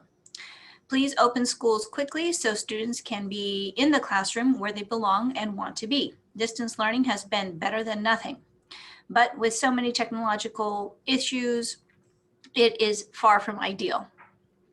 It is time to open up the in-person instruction option. The next comment comes again from an anonymous person. I am having a tough time with distance learning. My son has been a high C to B student and is currently an D to F student. These kids need to go back to class. Distance learning works for some, not all students. My son is struggling. The next comment comes from Leslie Pierce. Dear EGUSD board members and superintendent, I want to thank you, the teachers and staff, for all the work you've done improving distance learning. My child is an 8th grader at Catherine Albiani Middle School. She has benefited from the increased teacher and student interaction we've seen this fall. Teachers are lecturing and asking students questions. This has improved the learning experience. I know my daughter will benefit emotionally and socially from the in-person instruction. But I am concerned about the risk of COVID-19 exposure for my child and family, including potential long-term health effects. I ask that if students return to in-person instruction, then wearing masks, covering their mouths and noses be mandatory so that the risk of exposure is decreased. If a child is unable to wear a mask over both their nose and mouth, then that child should be required to participate in distance learning. The district should also articulate how they will ensure that children that are sick don't come to school. Parents send their sick children to school for a variety of reasons, and that is not an option during the pandemic. How will the schools ensure that this isn't happening? Lastly, I would appreciate as much notice about changes to the learning mode as possible. Not knowing what to expect is stressful for both students and families. And the last comment comes from Adriana, a parent to a middle schooler. Thank you for the opportunity to provide my comment. Now I feel more at ease knowing that the option of full-time distance learning will be applied to the remainder of the year, specifically for families whom are medically sensitive. However, I am still slightly concerned with teacher continuity or with teacher continuity. For example, my daughter is in 8th grade honors math. She has had the same math teacher for 2 years now. I think it is crucial for students like my daughter to have the same teachers teaching them the subject as opposed to switching them at this point. This switch and lack of teacher continuity can create disruptions to students' learning. Hopefully, as you continue to plan for distance learning, you consider teacher continuity as an essential element to your teaching model. As you know, today's technology allows to seamlessly take classes both in person or online. I believe that using a model of teaching simultaneously to students who attend class in person and online could be applicable considering today's COVID situation.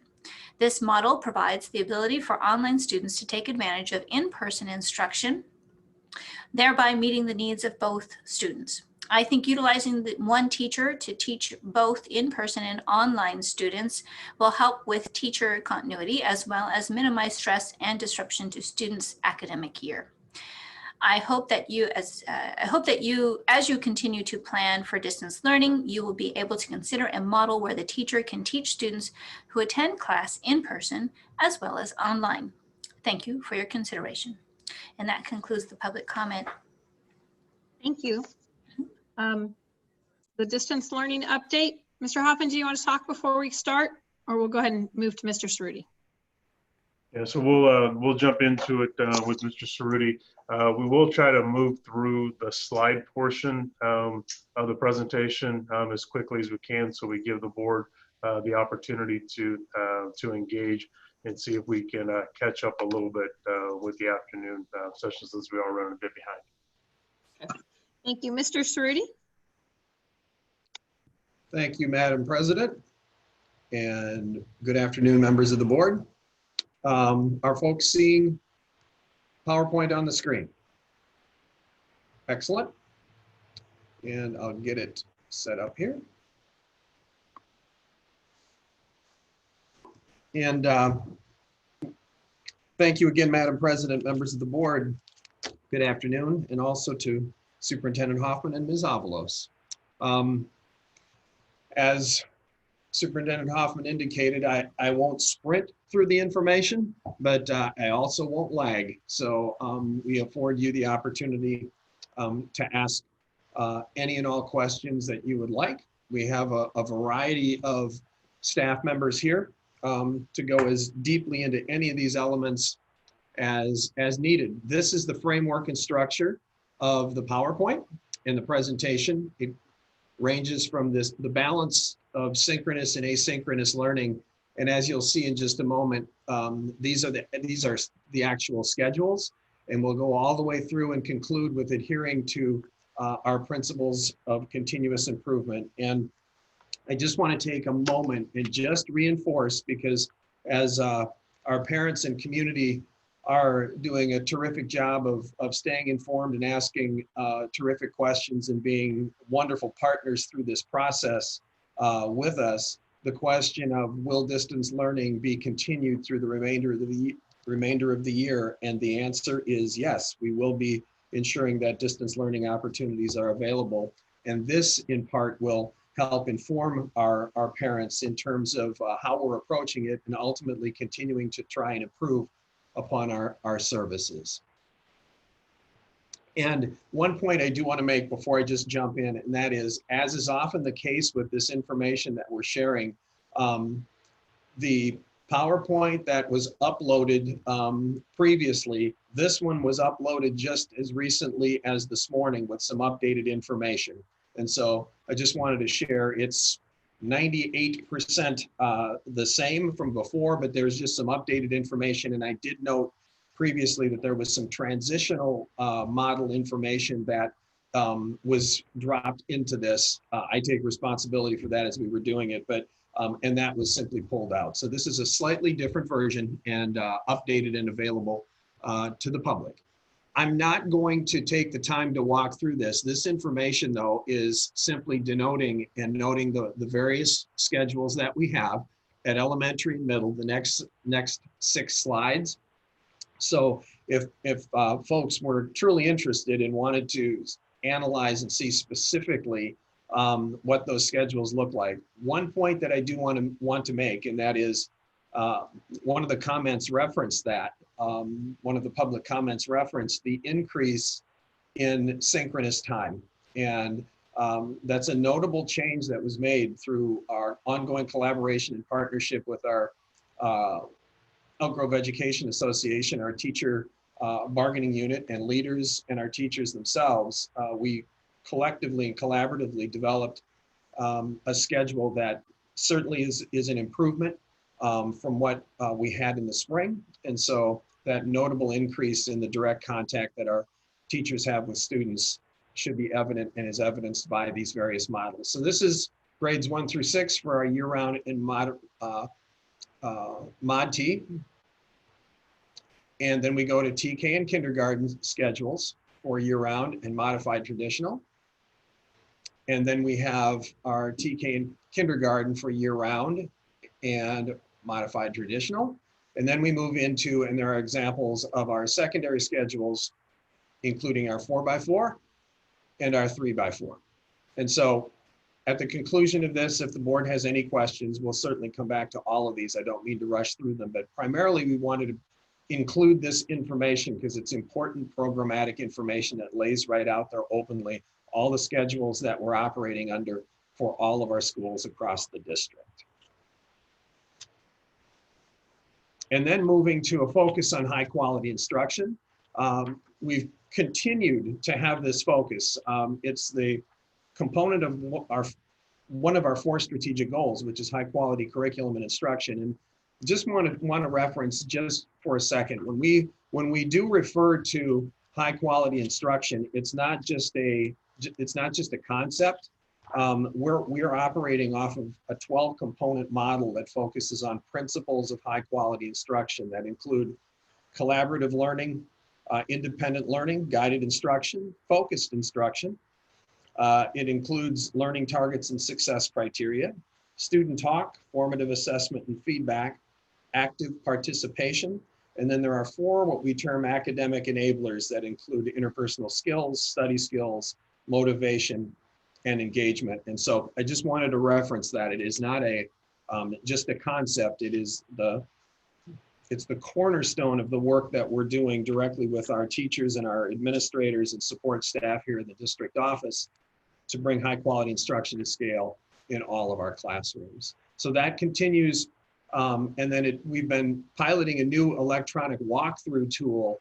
And we're very excited about this because it's calibrating and supporting a deeper partnership between our site administrators and our teachers collectively as we're looking at observing and being able to find evidence of that high quality instruction. And these principles don't change whether it's distance learning or in the classroom. Moving to social emotional supports, this has been a significant area of focus. Mr. Ross and Ms. Vartanian and the team and a number of our support staff have been developing and focusing on PBIS continues, 4-part professional development series on social emotional learning. As it's noted, we're in the process of developing a social emotional steering committee. And this is exciting because a lot of this work will continue beyond the time of these COVID conditions. Behavioral intervention monitoring system, just a quick comment about what that is. That's actually a universal screener that provides a measure of social, emotional, and behavioral functioning of children and adolescents from the years of 5 through 18. So that is going to be a significant add to our programming and services. And it also, that information, that direct information that we get on individual students enables us to increasingly and more accurately monitor students and also evaluate programming for our psychosocial intervention services. So we're very excited about what's termed BEMIS. And then MTSS, that module in synergy, so connecting directly our data systems between our MTSS services and synergy, our student information system. And then we're engaging in evening and weekend SEL supports for students, and then suicide awareness and prevention training. A lot of work continues in the area of social emotional supports. during this time of COVID conditions. Academic assessments and progress monitoring. Interim benchmark assessments are available in all grades K through 12 in reading, language arts, and mathematics. And that's been supported with training on test administration, proctoring, and then utilizing those results. Ms. Avey and her team in curriculum and professional learning have done an incredible job of putting together trainings, and our teachers and teacher leaders have been extremely supportive and collaborative in our approach with this. The Illuminate system is a online assessment system that is enabling individual teachers, teams of teachers, and soon steering committees engaging in the work of deepening and expanding our assessment practices with our kids. Our approach to supporting students with disabilities. We have paraeducators supporting students in breakout sessions. While in-person isn't distance learning, I did want to note that a portion of this is in-person assessments have begun and are taking place. We have an increase in the synchronous instruction. There's been a definite increase in the direct face-to-face time that our special ed students have with their teachers. IEPs are being held virtually. We have alternatives to online learning, which means for students who using the computer to access learning may not be appropriate for those students. We do have alternatives that are provided for them, packet information and other hands-on materials that are used. And we note a definite increase in the direct parent and family contact by the terrific work that our case managers and teachers are doing, as well as all of our related service providers, our school psychologists, our speech and language pathologists, occupational therapists, mental health therapists, physical therapists, and so forth. And on the curriculum side, digital assessment tools have been identified for purchase. And so that's exciting because in addition to during this time, the need when you can't be, although we're starting to do in-person assessments, there are some assessments that typically were in person that can still maintain validity and reliability, which is essential in our assessment practices, that can transfer over to a virtual modality. And so this is another element that can assist us both during this time of COVID conditions and beyond. We are looking at an online speech curriculum that's been identified, and we plan to purchase it pending board approval. And then we've continued to make technology purchases, both adaptive technologies and just computer-based technologies to ensure our kids and families are able to access learning. And then ongoing and regular training for our teachers and paraeducators. Supporting our English learner students. Assurances of ELD support and ongoing instruction for our English learners is crucial. And we've set up our system to ensure that ELD support has continued and is continuing during this distance learning time.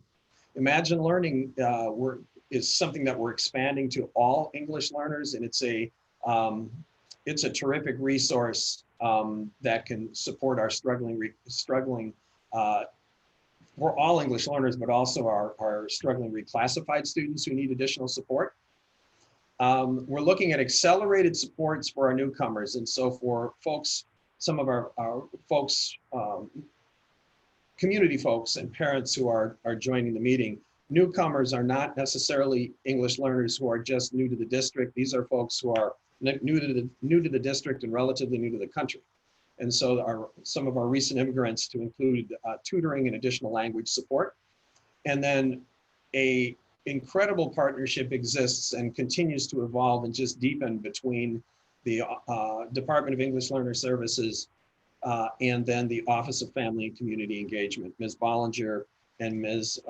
Lavasser collaborate to provide incredible services for our EL kids and families. Foster youth. Case management, transitions, and interventions are key areas of support for our foster youth kids. Our individual case managers, the ICMs, have done terrific work and continue to do terrific work to support there's an entire team. So foster youth deservedly have school-based resources, community-based resources, and then there's the three-legged stool, but which is community, school, and home. And our ICMs do terrific work to ensure that all three of the legs of those stools that the legs of the stool are connected. In terms of our transitions, the assistants assist with the immediate enrollment and timely transfer of school records. This is crucial because of the transient nature, oftentimes, of our foster youth. We don't want them time lagging in terms of if they're transitioning from one school to another. And this assures that isn't happening. And then our academic interventions, our paraeducators in the foster youth services department, as well as our contracted services with Total Education Solutions, are providing individualized tutoring services. So some terrific work being done and supports being provided for our foster youth kids and families. And our kids experiencing homelessness, this is where Florence Ornetto and is doing a standing job. Florence leads up this area of support for our kids in terms of case management, transitions, and then graduation, exemption, and eligibility. So our student support centers and case managers work with the families, and those SSCs are so vital for our families, our parents, and kids who are experiencing homelessness. We have social workers providing individual assessments and interventions, and then the resource referrals for unaccompanied youth. So very comprehensive services traditionally have been provided for our kids, and we've made sure that we've taken all the steps necessary to continue that during this time of distance learning. The school transitions, again, the immediate enrollment is crucial, and then ensuring that we're staying on top of our kids in grades 11 and 12 so that they can receive transcript reviews so that we're complying with exemption and eligibility, and FAFSA for again, our community. This is grant application processes. So it's just ensuring that our 11th and 12th graders are getting all the supports and services available to them to move them successfully toward graduation. Our family connections, again, the work of Ms. Lavasser and the incredible team in our FACE office, Family and Community Engagement. And this is something actually that I could update again because on the communication with families, it lists a variety of the phone calls, virtual visits, postcards and emails, virtual parent meetings. What we just put the green light on is we've been doing the home visit program has been phenomenal and has expanded significantly, which is when our staff and administrators in our schools go out and spend time in the homes of our families. That not being an option, we put the green light on what we're terming porch visits. So our families will be still visited by our staff, and our staff can be in the front yard and folks coming out so that we can do check-ins and that personal touch to make sure that there's the connection is maintained directly between our schools and our families. So we're very excited about that. It's been great work by our sites and the Office of Family and Community Engagement. And then that variety of resources for our families that's noted there. Ongoing training and support for staff. This is the areas that have repeatedly been the primary areas of interest that have been identified by our teachers and our administrators, and also by our kids and by our families. And so technology platforms continues distance learning pedagogy so that our teachers are engaging in work to continue to refine their skills in teaching kids computer to computer versus face to face. The social emotional learning, racial justice and equity, lots of training going on in those areas, early literacy, the assessments that I mentioned earlier, and then the family engagement, the virtual home visits, and soon our porch visits. In terms of, we continue to analyze our technology conditions so that people have the technology they need and they have the connectivity that we need. A number of us get the regular evening updates from Mr. Mate in terms of our hotspots that continue to go out to our families. And you can see that we've made a number of significant purchases just since the beginning of this month. So lots of work continues, and major lift being done in technology services in combination with purchasing and distribution of those materials, and in coordination with our various programming departments. And so it's a significant collaborative effort to ensure that our kids and families and staff have what they need to stay connected. We will continue to collect data. So this is looking at the past surveys that we have done from April through August.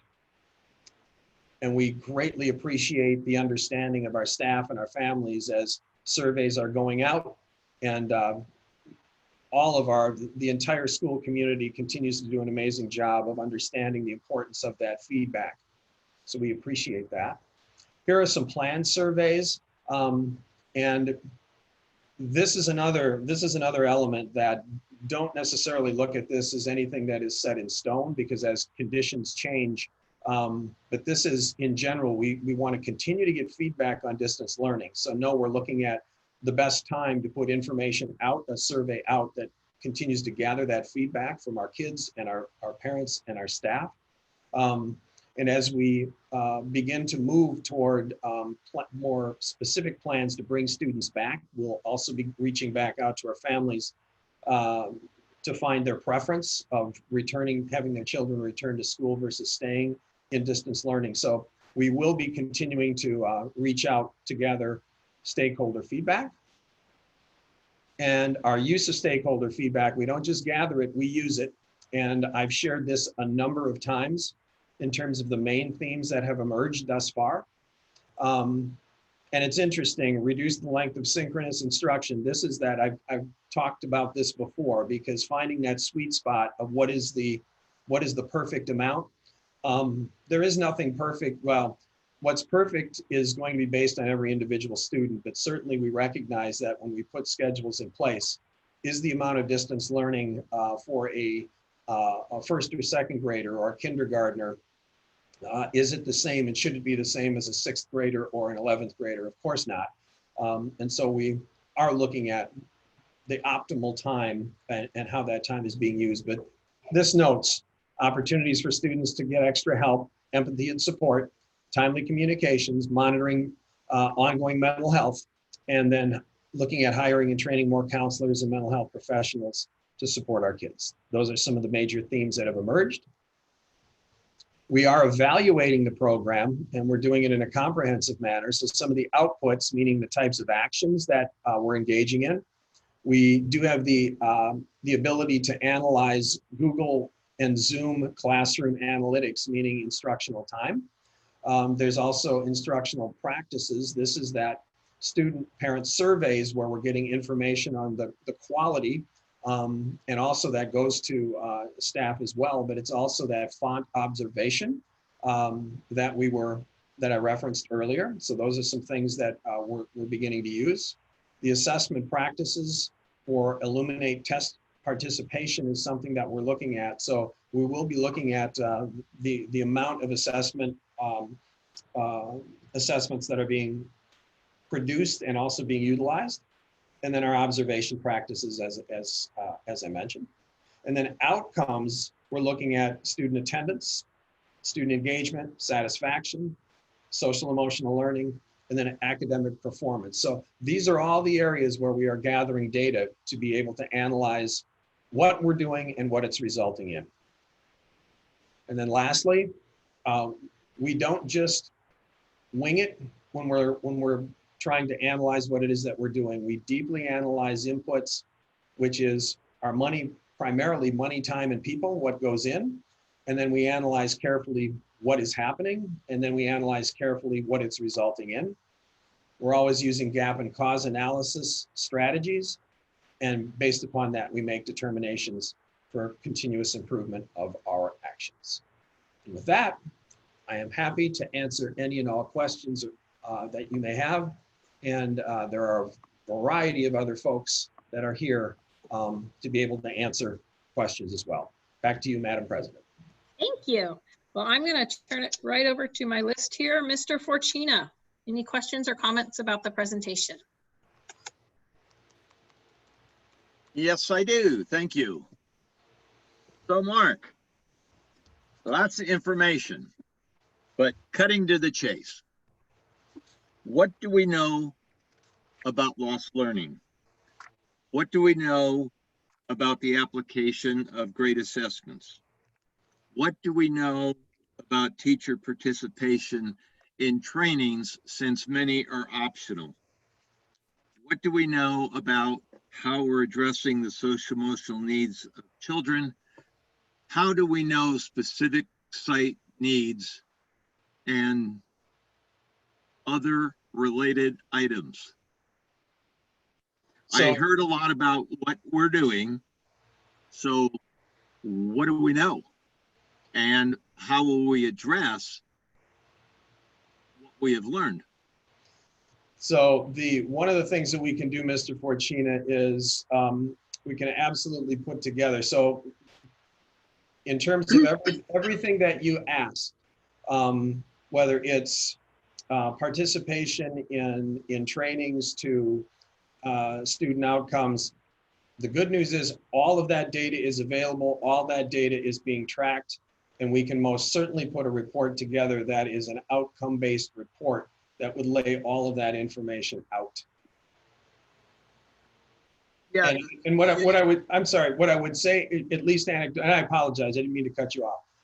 What I would say anecdotally is in terms of training, and Jen, who I know is connected to this, so Jen, if I say anything inaccurate, but we have done more training in the past 3 and 4 months than we typically would do training in as much as 2 years. And so our teachers are taking full advantage of it. And in terms of the idea of learning loss, I'm not skirting that question, because our teachers are teaching, our teachers are grading, our teachers are assessing. And so we're always analyzing student outcome data. Learning loss, it is challenging to say, in my opinion. There could be certainly teachers in our district who absolutely could disagree with me. What they would be able to say is, where am I typically in a given year in terms of coverage? In terms of where would I typically be and what would that student know if they were in my classroom versus what they know now? There's too many variables to really analyze that. What's crucial though is that idea of where would I typically be and where am I now? And that information is available.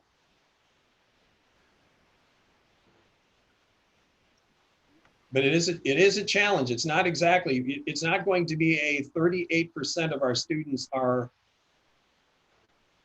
X months behind. That is an extremely challenging. I've mentioned it before, just that concept of learning loss and saying it's a challenging one, because I'm not certain people truly understand what they mean when they use that term. And I'm not saying you don't understand that term, learning loss. I would say analyzing where the student outcomes and student grades is what we have. And we're also looking at the assessment data that we're gathering. And there also is still, I have not heard anything from the state where there's going to be, where we're hearing that CAS tests will not be administered. I have not heard that. Yeah. Mark, I'll tell you where I'm uncomfortable. And a number of board members mentioned it earlier in the day as we received another report. The title of this report was Distance Learning Update. And what we heard was all of the things that are being addressed to both train and receive information with respect to services being provided to students and families without specifics about what it is we've learned. And so from the perspective of the public looking at it, I would say that as board members, we probably have a whole lot more information with respect to each of the items that have been addressed than anyone who's looking in at our session.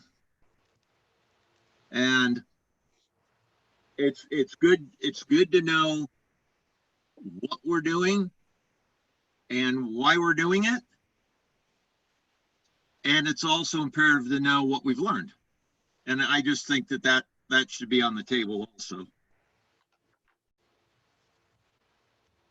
I don't have any further questions. Thank you. Ms. Charis Espinoza? Thank you, Madam Chair. I'm actually very appreciative of the fact that all of the parent and educator and all of the community feedback that I've been hearing is reflected in some of the main themes that Mr. Cerruti outlined. So, you know, I don't need to take up meeting time expressing those concerns because, you know, they've already been adequately expressed by the community.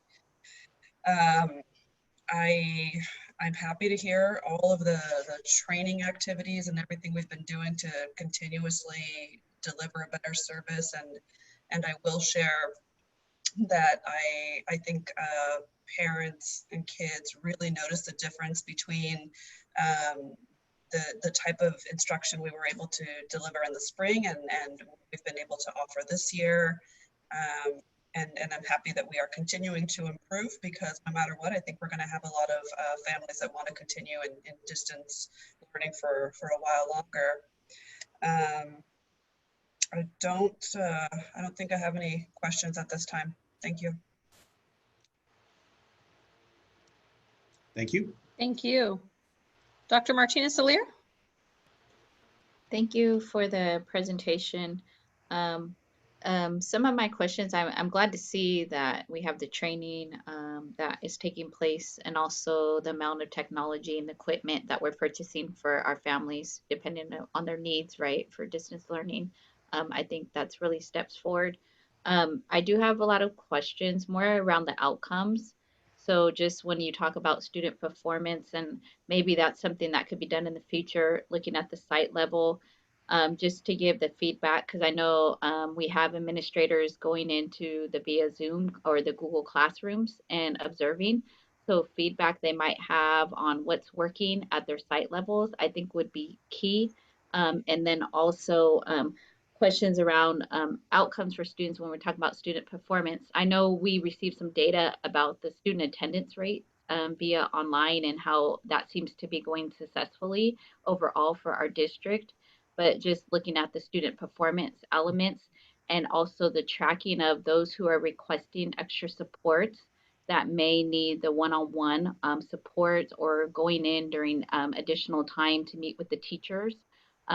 If we're tracking that data and if we're seeing, which I'm going to assume naturally we're seeing improvement on that once the students are meeting one-on-one. So just making sure that you know, in the end result that we can come back and say this amount of students we see with the extra supports, that it's working successfully. So just looking forward to those more thorough questions, but thank you for the update. I really appreciate it. Thank you. Thank you. Mr. Madison? Thank you, Madam Chair. I really don't have any specific questions on the report. I think Mrs. Cerruti very thorough. I think we have a good distance learning plan set up. I think it's been very, very well received by the parents and in terms of distance learning. However, I must share with Mrs. Carmine Ficina and Miss Dr. O'Leary that I am concerned too on the student outcome. You know, we're into this now roughly, almost 6 months now. And I, for one, too, would like to see some see what some of the outcomes have been, particularly from the lost learning, maybe some of our Title I schools, some of the kids that are challenged. Where are we at in this process right now with 6 months, close to 6 months on our belt right now? Again, and I know sometimes it could be difficult in trying to measure a lot of the outcomes, but perhaps we can make efforts towards that end. I think Mrs. Fruity, you indicated that you have some data on that right Yeah, now. we certainly, I'm hearing from the board, and I've heard it a number of times, which is an outcome-based report. And I absolutely understand that. And that is, I can certainly work with Superintendent Hoffman, and that is definitely something that we could do. Okay, yeah, I'm particularly concerned because we look back at our CAST reports and previous, some of our underprivileged, some of our Title I schools where we have the big gap there, even before COVID hit us. Where are we at with these kids right now? Are we at the same level? Are we deteriorated a certain amount of percentage point? I don't know, and that worries me a little bit. So I'm trying to kind of grapple with that, put my head around it and see kind of where we are a little bit with some of our schools. Is that a fair comment to make on that? It's more than a fair comment to make, and what the interests and what the board is requesting and the interests clearly understood. Yeah, and again, Yes. I don't want, the report you put out today was fine. I have no questions with it. And again, Ms. Fortuna, you know, what do we know and what and going forward? Okay, thank you. Yep, no, it's very helpful, very clear. Thank you. Thank you. Mr. Perez?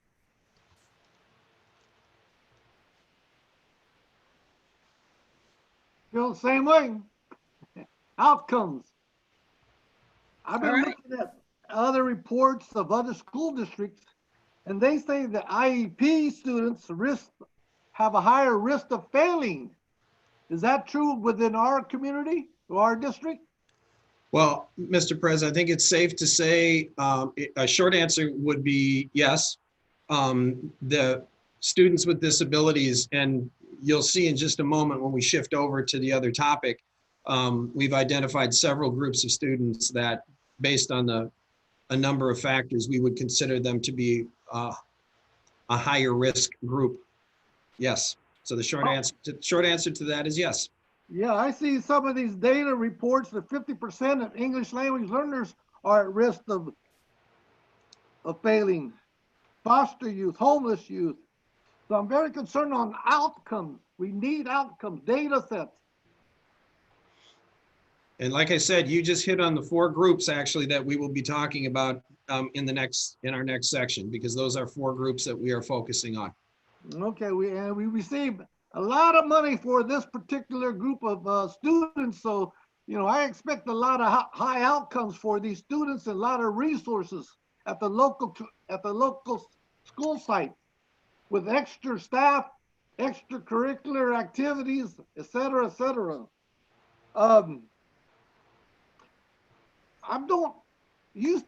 You mentioned something that kind of disturbs me. You don't understand what learning loss is, or what is, or No, does it? I understand what my point is this, and that is, if we're talking learning loss, Right. so that would mean that you're having to figure out where a student would typically be. So if you take a student and say, well, if they were normally in school, they would be here, but now they're here. And that is a very difficult thing to predict where a student would be under normal conditions. That's my only point. I'm not arguing at all that our kids would not be in better shape if they were directly in our schools. That's not it. It's just looking for a specific number and saying they would be a 6, but now they're a 4. That is a really difficult thing to do, to predict where a student would typically be, an individual student, and say, well, if they were in school at Sheldon High School, on this day in that class, we would predict they would be here. That is a very, very challenging thing to do. But what we do have and what I've heard is the board is interested in what academic data, current data do we have on kids? And then how can we compare that data to prior years? And that is certainly what we will be looking at. We can look at attendance data and discipline data, look at our academic data, look at some of our training data, those output measures, and get a report to the board, whether it is a BC report or if you'd like it coming back to share like this. And we certainly will do that. So I hope that clarified it, sir. Okay, a little bit. So we don't actually have a hybrid instruction right as of today, correct? We do not. We do have students in school. Want to point that out. We have kids in 16 of our 17 schools that have ACES grants. So we do have some kids in school, but we are not running a hybrid model. We are running a distance learning model. 100%. Okay. Well, I just want you just reported that we're going to get all these computers, monitors, and et cetera, a lot of high-tech equipment. So I was wondering if a student chooses to be home and there is classroom instructions, can they still participate, not distance learning, in that classroom, listening to that teacher's instruction over the monitors? So I just want to make sure I understood. So if kids are home, and then, so if I'm the teacher and I'm in my classroom. Right, and you have a group of 10, 15 students actually in the classroom, and you have the other 15 doing distance learning, but I was wondering. I'm with you. Okay, I was wondering, yeah, they're doing distance learning, but yet they want to participate or listen to the actual classroom presentation. Yeah, I'm tracked right with you, Mr. Perez. We actually are, that's something that we are looking very seriously at. Is if I'm a teacher and I have some kids in my class, and let's just make it, I'm an elementary teacher and I have about 24 kids in my class, and I have 12 that have said they wanted to stay home, and I have 12 that the families said they would like them to come to school, and we can social distance and we can do all. Is it possible for me as a teacher to be at the same time teaching kids at home and in school? And I'm just going to put it out there and say we are seriously exploring it, because what that does is that ensures the greatest level of continuity between me and the kids. If we, for example, if health conditions adjust and we have to move kids back home, then I'm not changing groups of kids and we aren't looking at all of that. So the short answer is that it's something we're seriously exploring because we see potential to that. So it is a possibility, yes. Okay, so I was wondering if you stay in distance learning, that's just distance learning, you don't have access to the actual classroom presentation. I hope they do have that. We are trying to make that, we are analyzing that closely because we see it having huge potential. And what we don't want is to, again, then set up, we want to keep things as comparable as we possibly can between home and school. And can students challenge a class like in college or take a exam? Yes, at the high school level. And do they have the opportunity to also take the GED or high school equivalency exam also? If it's appropriate, if it's appropriate for them, yes. And are we also developing more collaborations with the junior colleges, the state universities, maybe have classes on campus of maybe for those seniors that are maybe. Mr. Perez, we're talking about distance learning. Tie it back here, please. That is distance learning. Yeah, I was wondering right there, distance learning transition. Okay. We've maintained a strong partnership and collaboration and looking at opportunities for our kids to access college courses. If things begin to open up, that is something that we will continue. Our College and Career Connections Department, led by Ms. Jane Ross, when conditions would make it appropriate, we certainly would be looking at how our kids, again, appropriate for them to be accessing college level courses through distance modality is certainly something that we will continue to examine. But we have a strong partnership in that area. And again, I noticed that we've approved a lot of new classes for online education, I guess. Now, I was wondering, have we actually thought of developing an actual grade level packages for students at different levels, of maybe a team of 5 teachers getting together and doing a classroom curriculum of study online? I'm not sure I'm following you, Mr. Perez. When you said a team of teachers, just if you could explain it a bit more. Okay, like for instance, here's my idea. Like, you know, we have self-individual educational programs, right? At one time, we had these packages we used to develop a long time ago. I'm not sure if they still do, where you could take a curriculum of study, self-instructional, like distance learning, and you read the material, you take the test or the quiz or whatever, and you pass those at, you know, at certain grade levels of, you know, school objectives or subject objectives, and then you just after completing that self-instructional package, you get credit for that particular subject matter. Well, it sounds, I'm sorry, Superintendent Hoffman. Yeah, no, go ahead. I was we're not doing packets anymore at the, you know, that are alternative. That was a common practice at alternative sites, you know, back in the day. Yeah, right. Yeah, that's not our instructional model currently.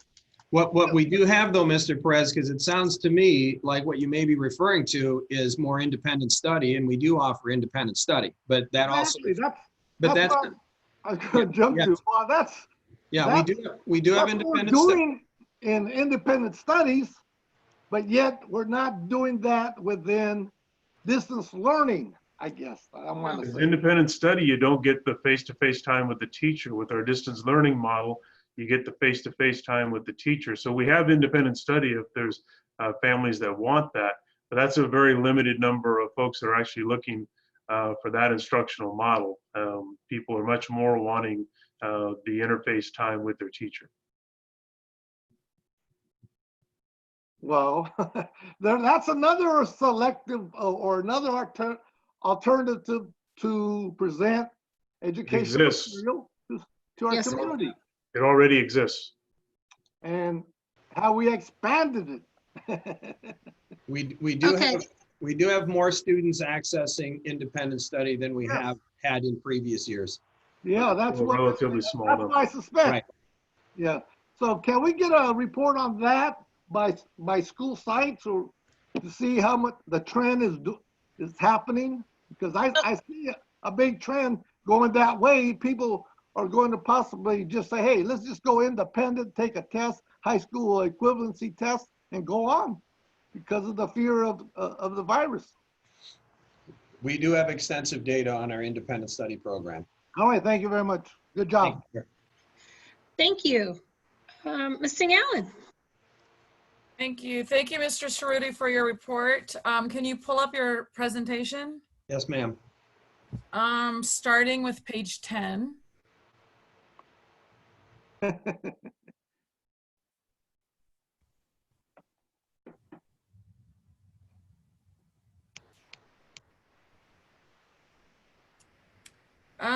Let's see. What is the Development and Social Emotional Steering Committee? Who is supposed to be a part of that? It's led by Mr. Ross. Don, I believe you're here. If you'd like to just provide Ms. Singh-Allen, I know the general elements of it, but Don will be able to provide more detail. Don. Yeah, certainly. It is myself, and we're in the beginning stages of the formation of it. It's myself, Jennifer Avey, Matt Espinoza, and Lisa Vartanian, who are the kind of starting up the process. We're in the process right now that we've developed a application to go out to other members in the district and the community to get folks also on the committee. So we have a variety of folks. Not only do we have people from the wellness providers arena, but we'll have teachers and community members as well to be on the steering committee. So it's in the formation process right now, but we're the leadership team on that. Don, what do you see as, if you could just briefly do a purpose and scope? The purpose really is to, in the past, we've had lots across the district. We've had lots of social emotional curriculum that's popped up at various sites, without really going through any kind of process. And so we now that we have a framework with Castle, and so we have our 5 competencies, and we have this framework, we want to make sure that when social emotional learning curriculum comes to us, that we have a vetting process so that we can make sure that this is the right curriculum for it meets the 5 components of SEL, and it meets our framework. It aligns with the work that we're moving forward with social emotional learning, so that there's a process, just like any other curriculum and any other steering committee. That's been absent, and now we're starting that process so that we can vet our social emotional learning curriculum.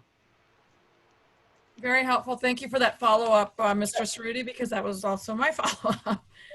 Page 12. So this is just generally speaking. I know that a few of the board members have already alluded to this. Because this is such a high needs area in terms of measuring that lost learning, particularly with students with disabilities. Mr. Forcina brought up that point, and others. It's definitely something that's not only important to me, but having data that coincides with some of these other subgroups, so that we can have a data-driven decision-making in terms of allocating resources, of what that looks like for lost learning, and how we actually are going to be able to measure that. I know that that's going to be a challenge, because to what you said earlier in terms of measuring lost learning, but if we're going to be allocating resources, we're going to need some benchmarks to have better understanding. And what I would just say, and I don't mean I'm starting to, I don't want to let anyone be confused, because I don't want anybody leaving and going, I think you just said we can't measure. We absolutely can measure student achievement. Yes. That we can measure. It's that idea of learning loss. That's why I say focus less on learning loss and where are our kids currently? And do we have accurate assessments to determine that? With our special ed kids, we have a number of things, and part of that is also IEP goals. And what is their progress based upon their IEP goals? So I don't want to give anybody the impression, that we aren't somehow going, well, we don't assess kids anymore. We have to assess kids. And we do have data, and I've heard loud and clear the need and interest for an outcome-based report, and we'll put that together. And I imagine you can use similar, while it's not called IEP goals, but like with some of our other subgroups, foster youth, homeless. Yes. Similar sort of approach in terms of achievement. Absolutely. Yep. Page 13.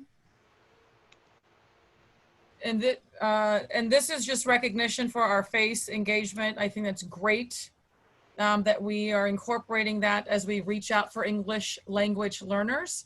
That's a great, because I'm such a strong proponent of the FACE department itself, I think that this is great to have that coincide with one another as we address the supporting needs for our English learner students. On page 14 for our foster youth, it's kind of a nuanced question. So because the student population is transient, when they leave our district, how many come back once they leave? Do we track that so that we can sort of track what they're receiving in another school district perhaps, and then when they come back, just to make sure that we're providing all the supports? Do we see students coming and going within our district and other? Yeah, my short answer is yes. And then Maya Webb is our program specialist, and expert with our foster youth. Maya, if you want to provide a little more detail than my single word answer to that, that'd be great. Sure, no problem. Thank you. Yes, there's a couple ways that we track our students between districts. We partner with SCOE on their foster focus database where we monitor our students between our districts, and it's throughout California. So we know when students are coming back and forth throughout that system. Also through Synergy, we document our students in foster care, both in our program needs. So then we keep that open. So when a student leaves our district and it's decided to be in their best interest, and then they come back, we're triggered through the Synergy notification that a student's come back to us, and then we verify their status to see if they're still in foster care. And do you see that occurring more or less during this sort of pandemic situation? Since it's distance learning, you know, I mean, they could be in and out of residences, but perhaps still use, you know, part of EGUSD in our distance learning program? I mean, I don't want to assume, but. Yeah, I've seen it both ways. I've seen both students decide to leave districts and accessing meal programs in their local districts and things like that, or being reunified with families. However, I have seen more students stay in their school of origins with us, given the access virtually. So I would say a little bit more on the virtual side, sticking with Elk Unified. And I would imagine it's because we do have such a robust program balance with our asynchronous and synchronous learning and all of the great work that our school district has gone and, you know, put into and truly invested in distance learning. Definitely. In terms of, so the next one on 15 on homeless, I know we once shared that number, but I'm just curious, how many students do we still, you know, using our benchmarks of homeless? How many students are we talking about? Generally speaking. I will introduce Florence Sonetto, who will be able to share that with you. Florence. Thank you.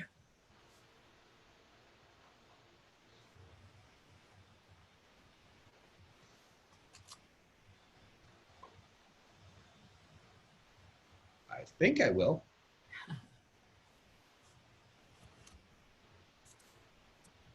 Perhaps Florence isn't with us. That's fine. You can send the board an email. I'm just curious to know how many students, is that number going up or down? Well, and I will. Particularly with COVID, I'm just curious to see what that impact is with our families. Okay. And I will connect with Florence because I'm hoping she's with us because she'll be joining us for the next section. So I will get that information for you, ma'am. Okay. And then on 16 is just more of comment that it's just great to see our exhaustive efforts in not just making something available on our website, but we are truly invested in our outreach and communication efforts. So I just wanted to recognize the great work that's going on there. And then last two, page 17, the racial justice and equity. Can you give me a little bit what that means here? Just a little bit more than what we just sort of went right past it. Certainly, and I will Sue or Matt, if you're here, if you'd be so kind, please. And actually, I know Sue is out. I think, Bobby, this references the presentation that we did 2 meetings ago, or when Matt went through the entire racial justice plan for 2021. That's the reference there. So we did that board presentation with the exhaustive list, and everybody goes, "Holy cow! How are we going to get all that done?" That's the reference there. Okay, so this isn't something new that you're. No. So that is. No. Putting it all within our major topics. That's right. For professional learning. Yes. Okay. And if I may, there just the professional learning that's tied to that is all articulated in that plan. Okay, very good. And then just last is just a commentary on page 21. Excellent stakeholder feedback. That was very helpful. It's consistent with what I've been hearing, so this is really helpful. Great presentation. Thank you. Thank you, ma'am. Thank you. I have just a few quick things. I know we've been working for many years to get onto a district-wide I believe Illumination is the program, so we know that second graders, no matter where you are, what we want you to know, what they need to know by the time they're done. I think this is just another argument for the value of the time we've spent within that assessment arena. Agreed. That will help us. Congratulations on the home visits growing. I think that's excellent, and there's never a time we've needed better relationships with our families. Thank you to the people supporting the hotspots, from our security and safety, delivering them, to the ordering and us staying ahead of that. I have friends and neighbors who have all benefited from those. And I agree with Crystal. I would be very interested. I'm getting to live distance learning at my house. So one thing I am interested in, I know a math teacher has hours that my child has benefited from greatly, and the use of that time, and if people are taking it, how that's getting utilized. In the 3x4, they have a 20-minute after class that has been very helpful, and I know firsthand is used a lot. Am I still there? I disappeared off my own screen.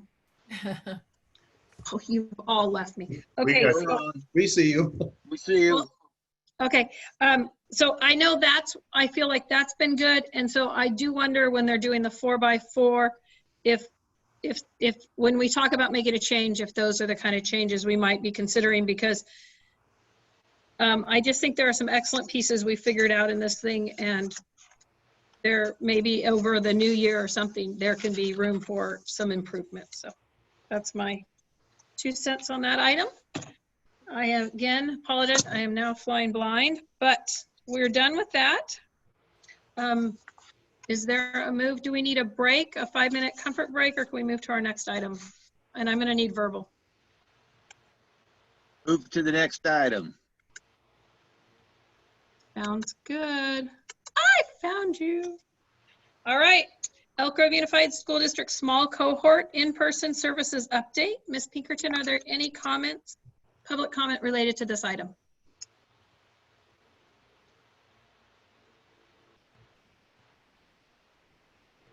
Sorry about that. Madam Board President Albiani, there are no public comments related to this particular item. Thank you. Mr. Sharuti, the show goes on. Thank you, Madam President. So again, I hope folks are able to see what's on the screen.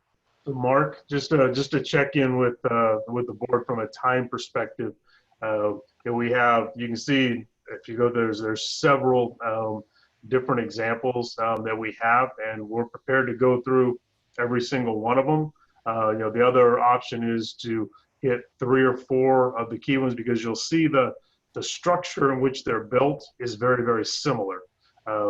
So we could save a little bit of time by hitting some of the key ones, and then all the information we can make available to the board and the public. But it may lead to the conversations when you see the actual, just the structure. So just a thought, and trying to squeeze in time based on what we're behind a little bit.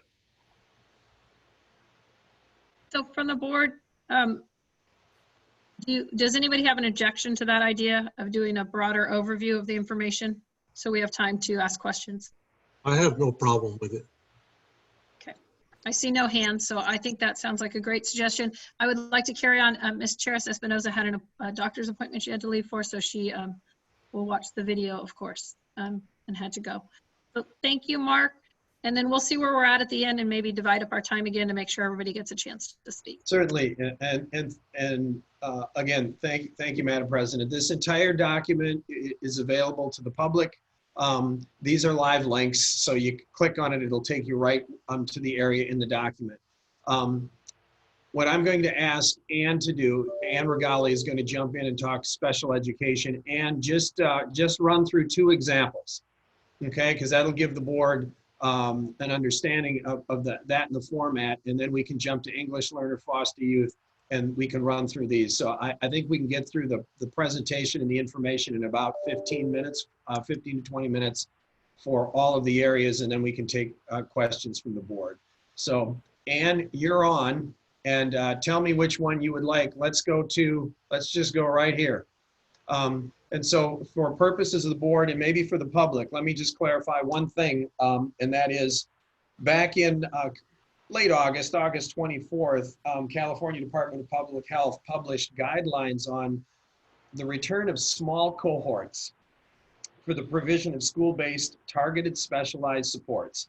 As Superintendent Hoffman mentioned earlier at a different topic, this is not replacing the general program.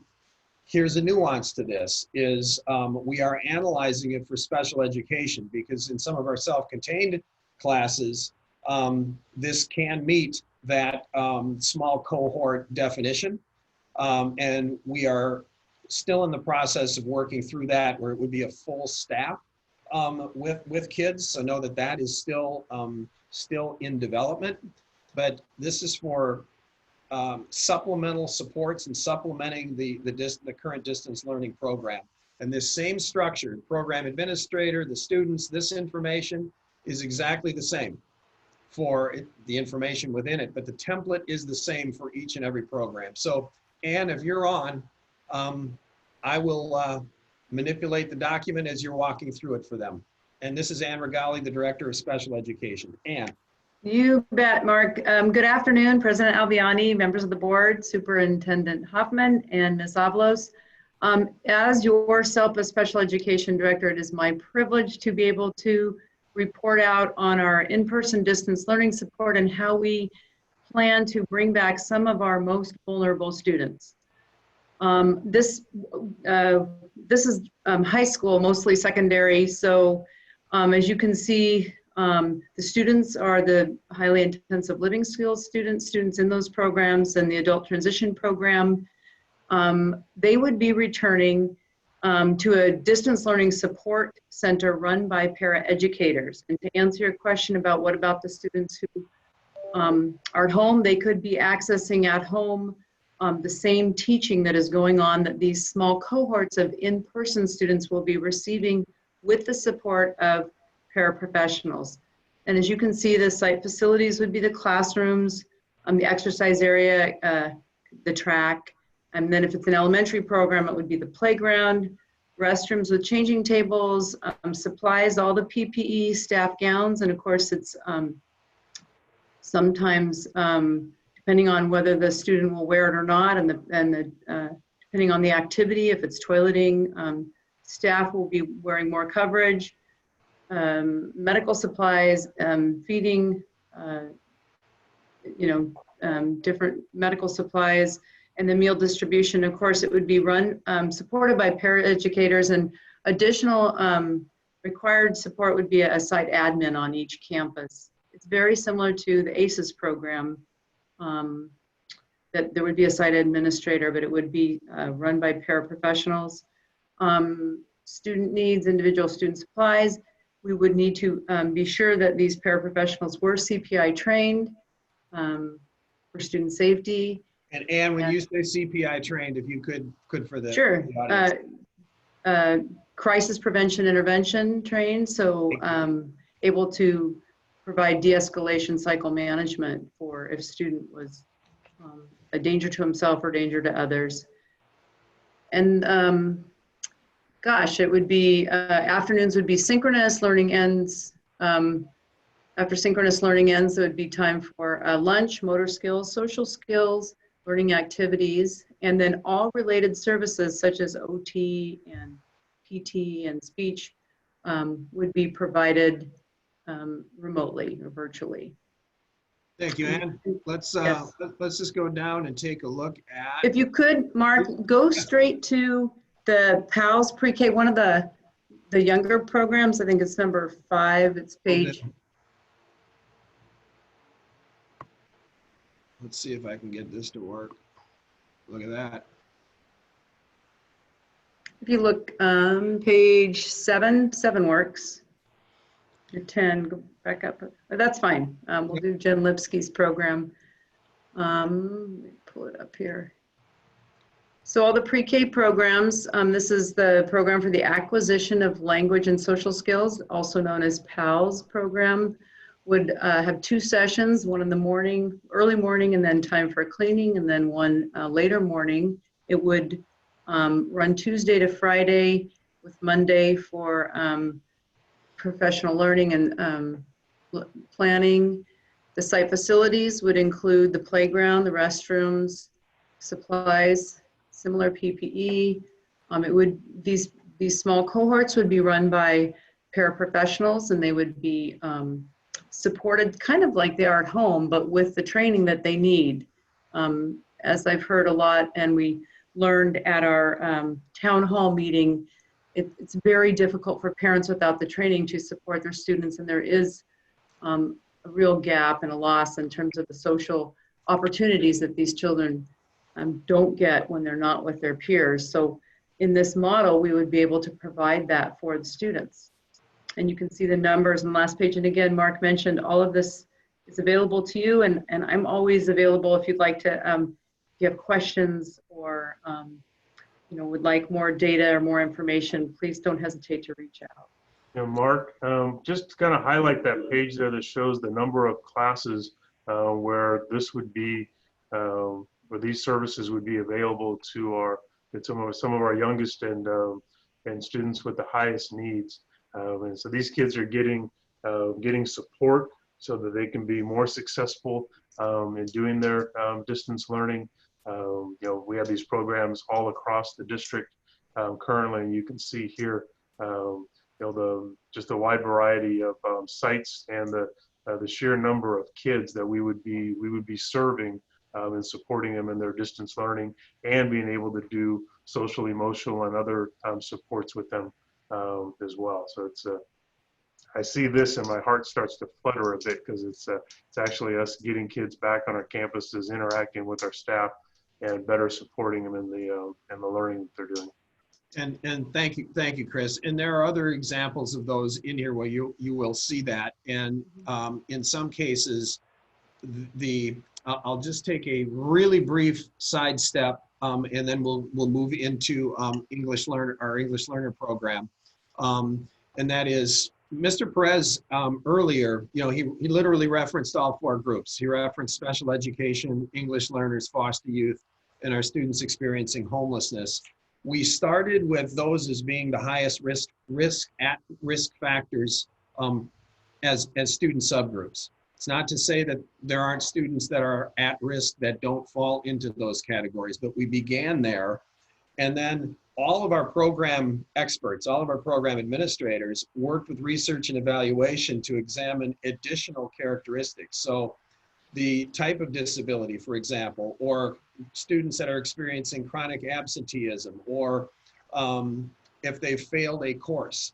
So there were a number of those factors. So we actually loaded all of that data, and all of Anne and Lucy and Maya and Florence have all this data. So if somebody says, why does my student not get to participate, or why do they and why don't they? We didn't just randomly pick numbers. We actually went through an exhaustive data analysis, and it's called stacking versus actually trying to weight factors. We stacked them. So if you're a student that is on an IEP that is also an English learner, we refer to those as dually identified, and we may also have some of those kids that are in foster youth programs.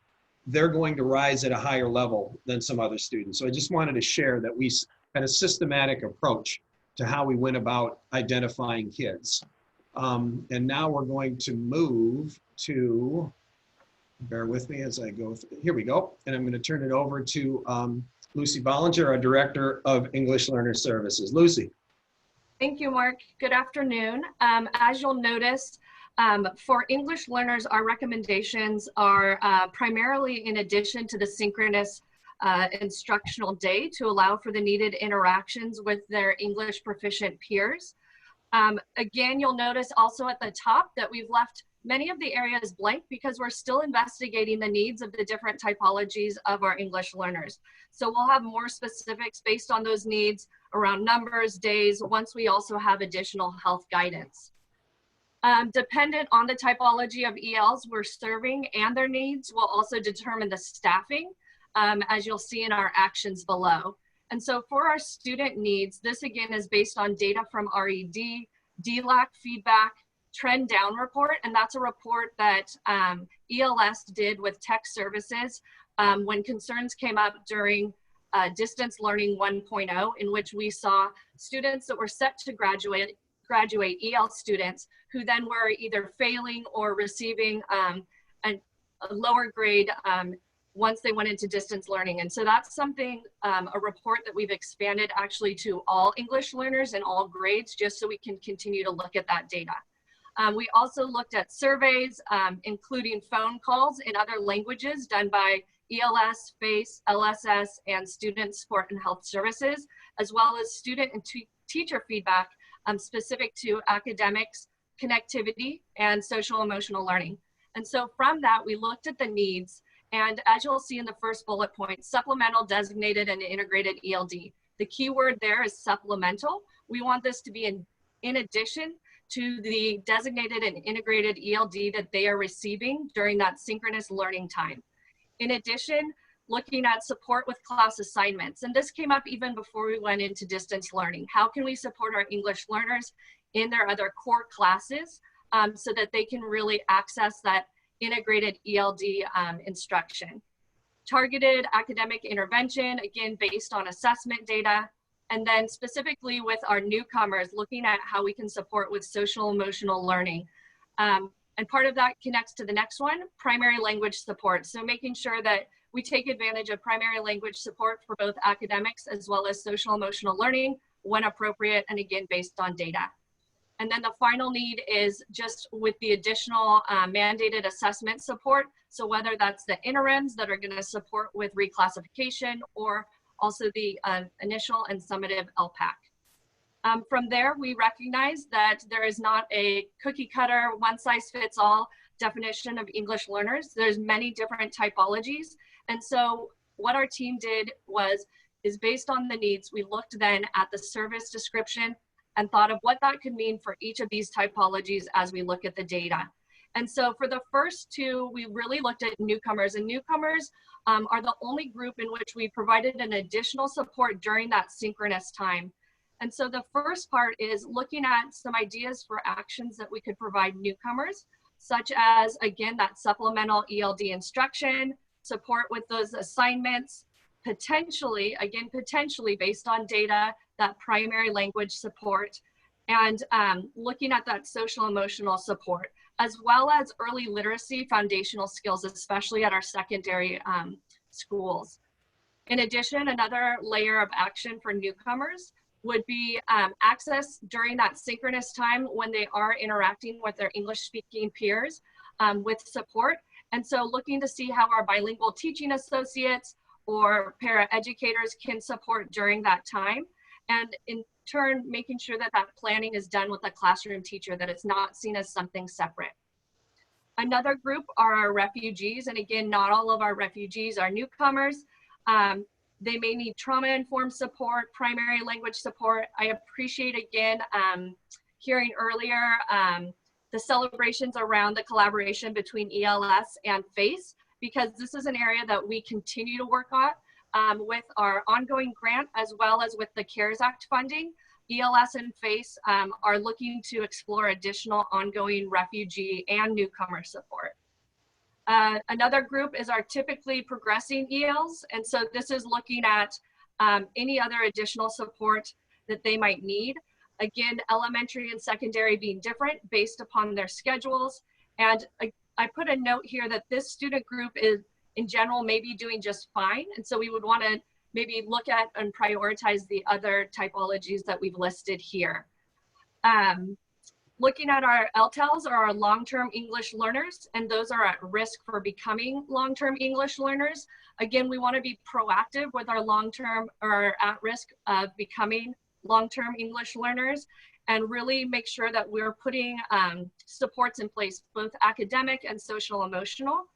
And this is a group that we really either need to engage in the learning or re-engage in the learning. And so that's why we added the additional piece of the social group with a wellness provider. And again, these are, as we're kind of continuing to dig through that data. In collaboration with special ed, as Mark mentioned earlier, we have our duly identified students. So wanting to make sure that we support our ELs who also have special needs. And so making sure that it's a collaborative team based on the needs identified in the IEP. in collaboration with both Florence and Maya's teams, looking at students who are ELs who are also foster youth or are experiencing homelessness.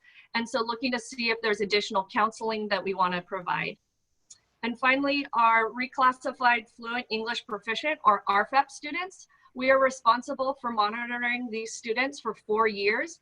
And as you'll hear in the data that we've started to look at, we've really, our EL coordinators who are so hardworking at every single site, they monitor twice a year. Right now, they're in the middle of monitoring it right now. But what we're looking at in the data is students that have been reclassified in the last 2 years that in the last year had a D or an F, because we wanted to make sure that as we're monitoring, we're also then prioritizing the group within there. As I mentioned, some of these things, especially with newcomer and refugee, are focused on with our Title III immigrant funds, as well as our CARES Act funds.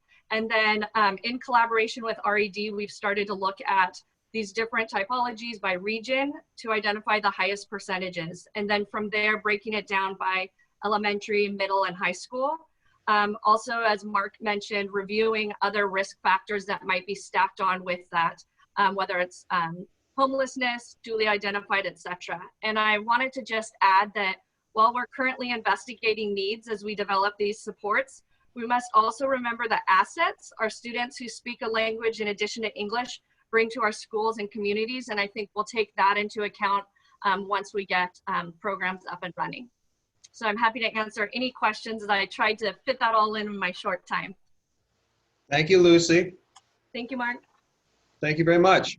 Maya. Good afternoon, everybody. You'll see here our program proposal for our students in foster care. We have students across the district, right under 300 students. So we're looking at regional sites, since we have students that range from 1 student to 13 students at one particular site. So offering a regional site model would offer the opportunity to leverage resources and maximize the supports that we could offer to students at select locations. We would need to look at a full day program to support our families with transportation and needed daycare resources and supports Monday through Friday. Site facility needs are similar to what others have spoke about regarding access to classrooms, restrooms, playground, PPE, supplies for outdoor activities, enrichment activities, and distance learning, including headsets with microphones, access to meal program, as well as transportation. Given the regional model, many of our families will need support with either access to our free RT bus passes, mileage reimbursement, possible EGUSD bus routes, or possible car share services.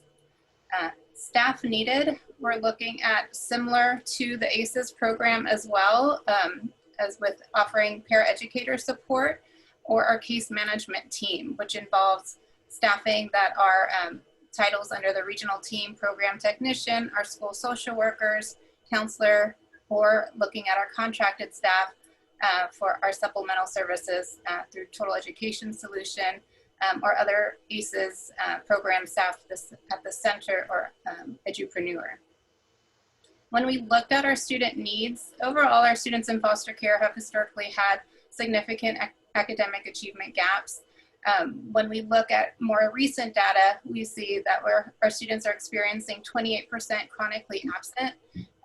Previous to that was 17%. So we did see an increase with the distance learning model of our students demonstrating chronically absenteeism. We also have 19% of our students with failed courses, 14% suspension. And we have also, as Lucy had mentioned, our duly identified students with 28% of our students with a disability. 14% of those are in self-contained classrooms, and 10% of our students that are English learners.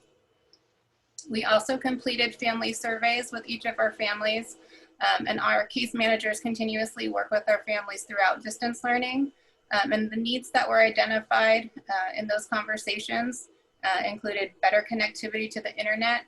Despite access to hotspots, we're still having families that are still having challenges with the internet. In SEL supports for anxiety, stress, and trauma for students coming into foster care for their first time, and trying to manage the transition between mobility of homes, access to school supplies, and really having that Zoom fatigue and wanting that in-person support from teachers or our tutors directly. The need for extracurricular activities and outdoor activities, really to kind of supplement the mental, social, and physical wellness of our students. And I can go on. One of the main things that was talked about of our families was really managing the multiple children in the home that need support with distance learning, as well as having conflicts with work and school schedules. So when we're looking at our regional model, again, it's modeled after the after school, the ACES program, and using the classrooms and scheduled playground rotation to separate the cohorts during distance learning. And so we'll have tutorial support available as well during the asynchronous time to support students with learning loss or remediation. And here's a sample model based on the ACES Day Camp that would be in alignment with the classroom that the student's instruction is in alignment with. So again, when we're looking at a targeted population, Mark, if you can scroll down to the next page, you'll see we are targeting our elementary and our middle school students based on the regional model and students being able to access these school sites. So we're looking at about 144 students in elementary and 48 students in middle school.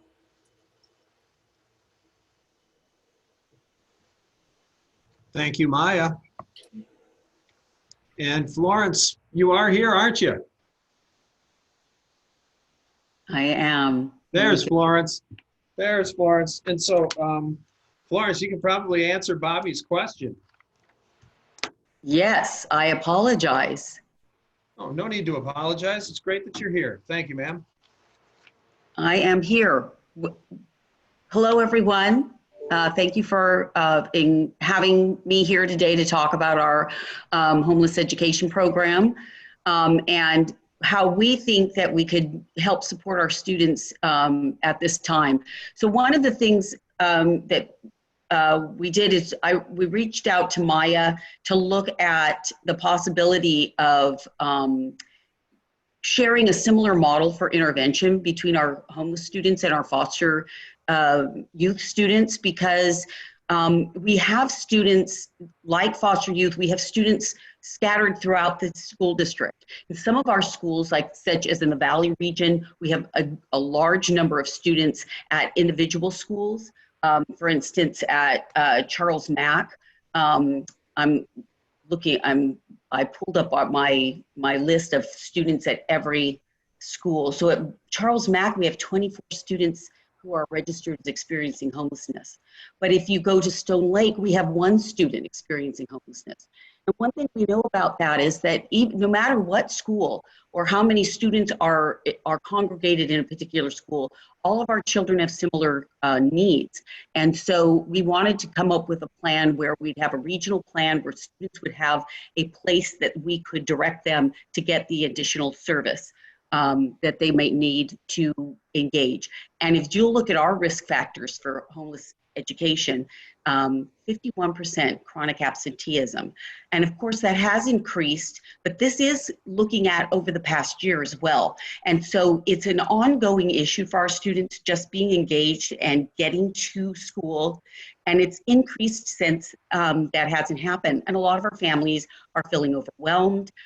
They're living in doubled up situations. So they're sharing limited space with a lot of people, trying to navigate all of the issues with connectivity.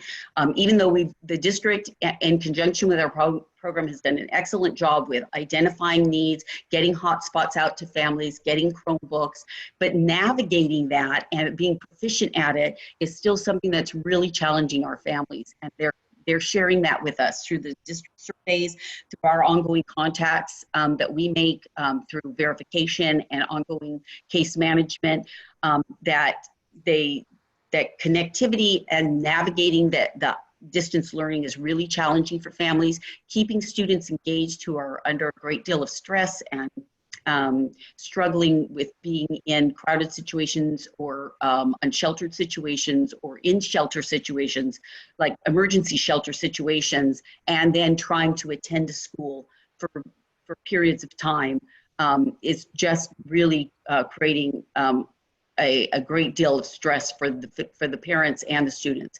Tutoring is something that our families are all, so just quickly looking at 51% chronic absenteeism, 31% of our students have failed a course in the past year, 12% have been suspended.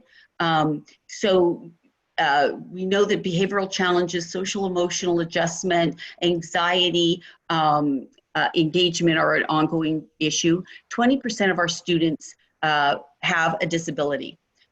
We have a number of students that are in non-public school settings as well as self-contained classrooms and other specialty programs that may be addressed through the work that Anne is doing to bring services to students. But many of our students are just students that are on our regular campus with an IEP who have learning challenges. So they're at home trying to make do with all the great resources that distance learning brings, but under stressful situations. And then of course, 10% of our students are English learners. So looking at our students and wanting to give them an opportunity to have support, to be online and accessing the distance learning and having that support to stay engaged throughout the process. Tutoring, what Maya talked about, using the total education solutions tutors in these small cohorts so that we can provide that additional assistance to help students who have missed a lot of school maybe get the kind of support they need to be engaged and start to make progress, increased progress in their studies. Transportation assistance, something our families are always looking toward, and Maya touched on that, how we want to make sure we have a range of opportunities for our families to get their students safely to school for these small cohorts if this is a possibility. And of course, we want to look at social emotional supports. Foster Youth has more directed case management for their students. Our homeless education program isn't there quite yet. We focus on connecting our families with community resources.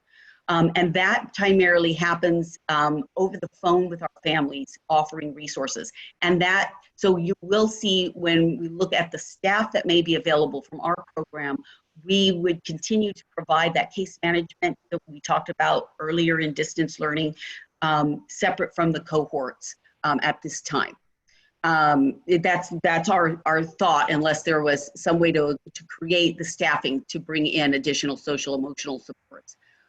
But the cohorts would offer an opportunity to meet some of the needs of families that identified for extracurricular outdoor enrichment activities that could be put in after the learning happens during the day.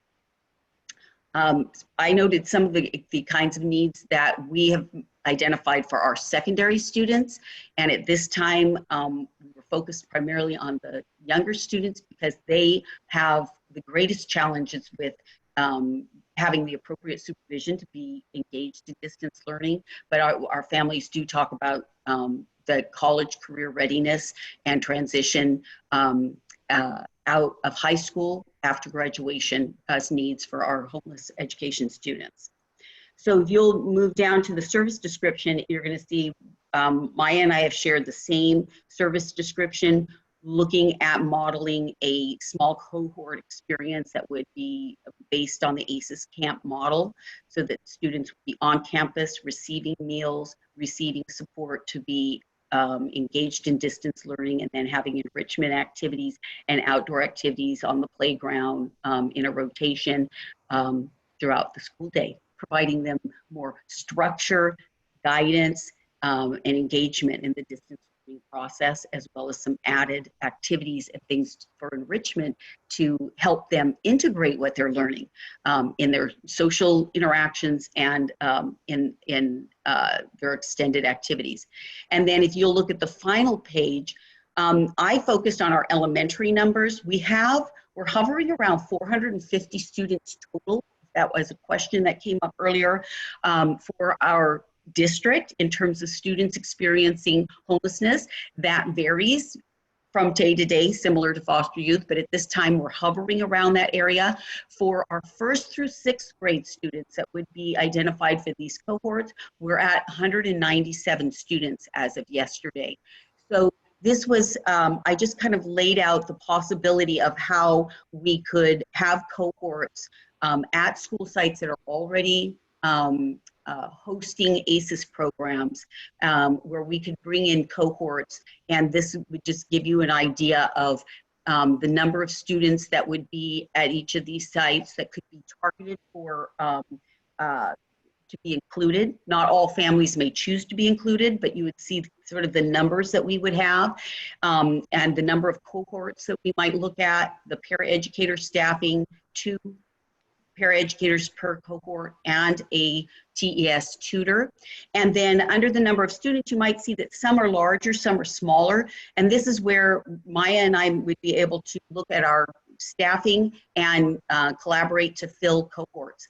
And then with the idea that we were on campuses that already had ACES programs, if we were, say, able to completely fill a cohort and wanted to make that opportunity available, we could look at students who are already on waiting lists, or maybe students who are at that school who have other unique needs in terms of English learners, or students that have IEPs that could really benefit from being a part of the cohort, and we could use that to fill those cohorts and make this experience possible for more students, and give our foster and homeless students an opportunity to have a collaborative effort with other students on their campus. Thank you, Florence. So one note for the board, just and the community, in general, is the ability to serve these kids in this way became available a few weeks back from the state, based on us being in purple, but being able to serve small cohorts hitting certain criteria. And some people say, well, we're in red now, so this work doesn't have any use. Well, the reality is we can get this up and going relatively quickly. It could also be useful for kids if we end up when our kids are back and they're back in cohorts, on the days that they would not be on campus receiving services, they could be receiving these services when they're not in their actual class with their actual teacher. The other reality is these services are available across many grades that you see. And so depending on how we roll back into school, some of these kids could be receiving services for a significant amount of time before they're actually back on campus. So I just want to highlight the significant work that's been done by staff in getting ready for this. Once it was allowed to happen, they jumped on it. And I know there's going to be people that will say, well, this doesn't make a difference anymore. It'll still be useful when we open schools. It'll certainly be useful if we roll back and have to close schools, because some of these rules will still be in place. And even when we're back up and running on off days, the kids that need the most support will have additional supports in doing their learning. So I just want to make sure a thank you to all the staff for the incredible work that's been done to this point, and just highlight your work has not been in vain. This is still very viable as we move forward with the unknowns that lie ahead. So thank you. Thank you all. Thank you, Superintendent Hoffman, and Madam President, it's back to you. Okay, so we are low on time. I'm trying to get, if we could do 15 more minutes, we could each have a few minutes to ask questions or make comments. If we could do a 3 to 4 minute, that will run us over. If you have an appointment you have to run to, would you like to be put towards the front to get your question asked? I'd be happy to do that. And if the rest of you could stay for a few extra minutes, then we could all have a chance. So does anybody need to move to the front of that line? No? Okay, I'm going to go right down my board thing then. Ms. Singh Allen? Thank you. Thank you for the presentation. So I have some overarching questions and then a specific one as well. As it pertains to the entire presentation, what are some of the gaps and the concerns that have you seen in the small cohorts? I know that we've listed a number of student needs. My interest is on what are we doing to meet those specific needs in each of the cohorts? And then what's working well, so there are general and that apply to each cohort, if that makes sense. The purpose of this model is to help better address the issues we've identified. So we're meeting the needs currently in our distance learning model. We do have our support staff, our homeless staff, our foster youth staff. They are engaging with our foster youth families currently and providing resources and support above what our general ed students are receiving. But what we think is this would be the next step in being able to even better meet their needs, is because we'd be able to bring them on campus into small cohorts, and they would be getting support while they're doing their distance learning, and then we'd have them there with other support services. So this is our answer, as a next step to being able to provide even better services than we're currently providing. Okay. As it relates to just general things with like PPE and social distancing, are you seeing compliance in the different cohorts? So the cohorts aren't up, these cohorts aren't up and running yet. These are the proposed ones we want to bring. Well, these are, okay. Yeah, so okay. We do have the ACES program, the after school and safety Yes, program. and I'm sorry to confuse the two. So Right, I was seeing the PPE stuff. Can we go back to at least one of those? Because I don't have that in front of me. I saw PPE pop up on a right. few. Well, that's making sure, like at all of our school sites, that we have the necessary equipment in the rooms where these kids would be engaged. So, and that Okay, so, yes, right. So my question is related to this. So what do we know about PPE compliance and how do we plan to implement it with this cohort? So using what we know with the ACEs, does that make sense? Yeah, want me to speak briefly to that, Chris? Yep, sure. So good question, Ms. Singh Allen. Just so the board's aware, we've had a team establish what we call PPE kits for every single site. So at this point in time, every site has a very large double door rolling cabinet that is stockpiled full of all the various PPE that's necessary for opening. So I could give you numbers if you're interested in what that means for each school site. And beyond that, we have a large, very, very large inventory at our warehouse of additional PPE that can be utilized to supplement the PPE in these cabinets as they're being utilized. We've established a requisition form for sites to do that at no cost to themselves, just to order additional PPE supplies that will be delivered immediately to the school site. But just in short, unless you have any specific questions about any particular PPE or numbers, I can assure the board and the community that PPE is not going to be an issue for us. And part of the reason for PPE in this in these templates was the basic PPE is there. The masks are there. The hand sanitizer, those kinds of things.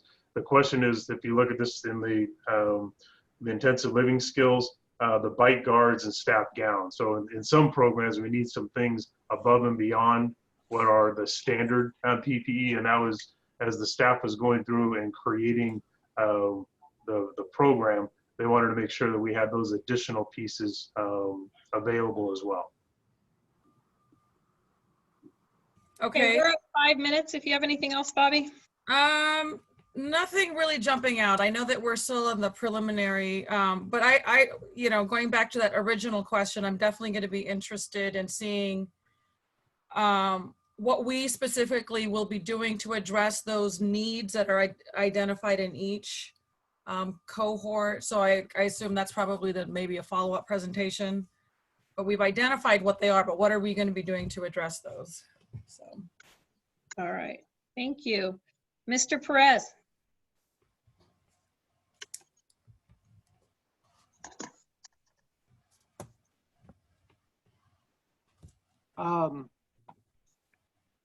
When's the rollout date?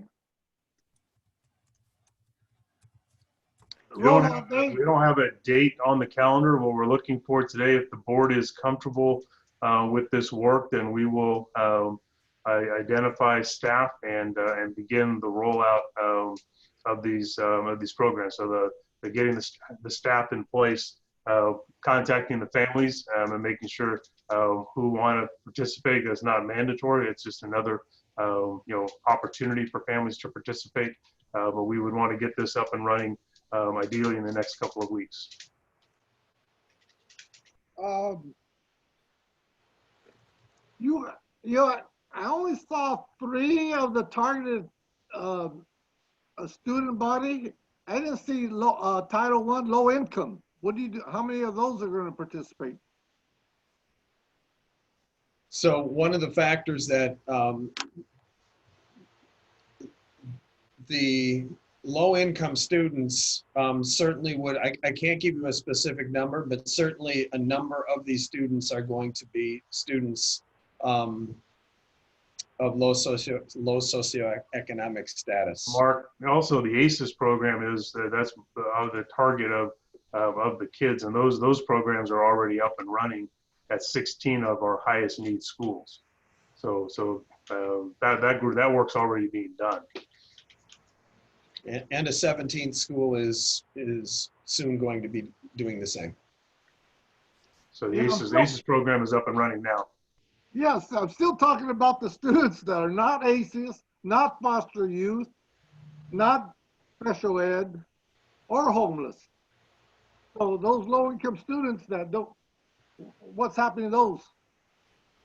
How are we going to serve those? They're receiving distance learning right now. We don't have a specific program pulled out specifically for low-income students. Well, that's what the money's targeted for. I mean, you're missing a whole bunch of students in which the funds are for. Agreed. Well, yeah, we're working through step by step to get more and more groups here. This is the second batch of students. The first one with the after school and safety school. But those students are at our highest need schools. That's where those programs are in place right now. So they were the first group that we started with. See, that's the biggest group of all these that you have recorded here, and yet we're not servicing them. Paraeducators, are they going to have or be tested before they step on campus? They will be part of the testing program where they get tested in the every 2-month cycle of all staff that are on campuses. So they'll be part of the regular testing. So in other words, before they start the program, they will have to have a negative test. No, I didn't say that. I said they will be put in. Many of these folks are already on campuses and working, but they will be in the cycle. If they're working on campuses, then they have the opportunity to be part of the surveillance testing on a monthly basis or a bi-monthly basis. Well, I would support them on campus without having a negative test for the health and safety of the staff that are in the administrative office and the other staff that are supporting the lawns and the janitors and all the other support staff. Anybody who's there on campus should have a negative test. I understand. Okay, that's 5 minutes, Mr. Perez.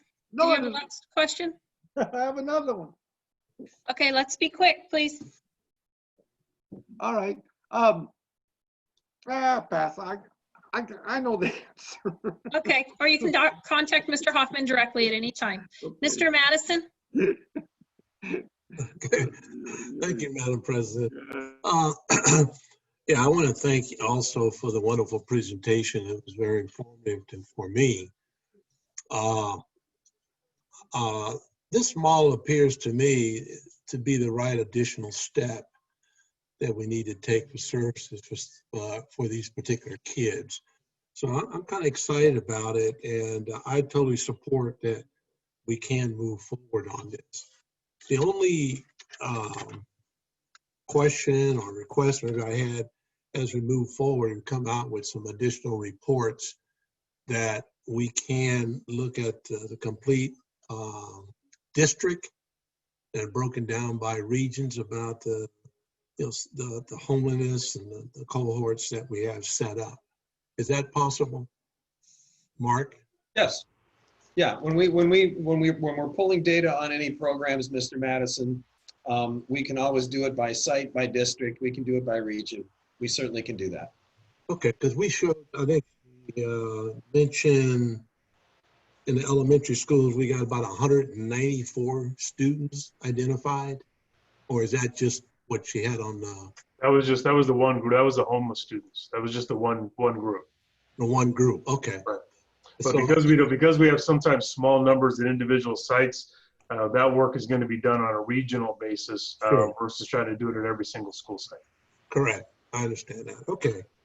So anyway, yeah, I just kind of wanted to get a broad view from our district overall, and then broken down by the regions, because we did mention, I guess, the middle school, high school homelessness, and from that perspective. So I'm very interested in see as we move forward with some more data on it as we move forward.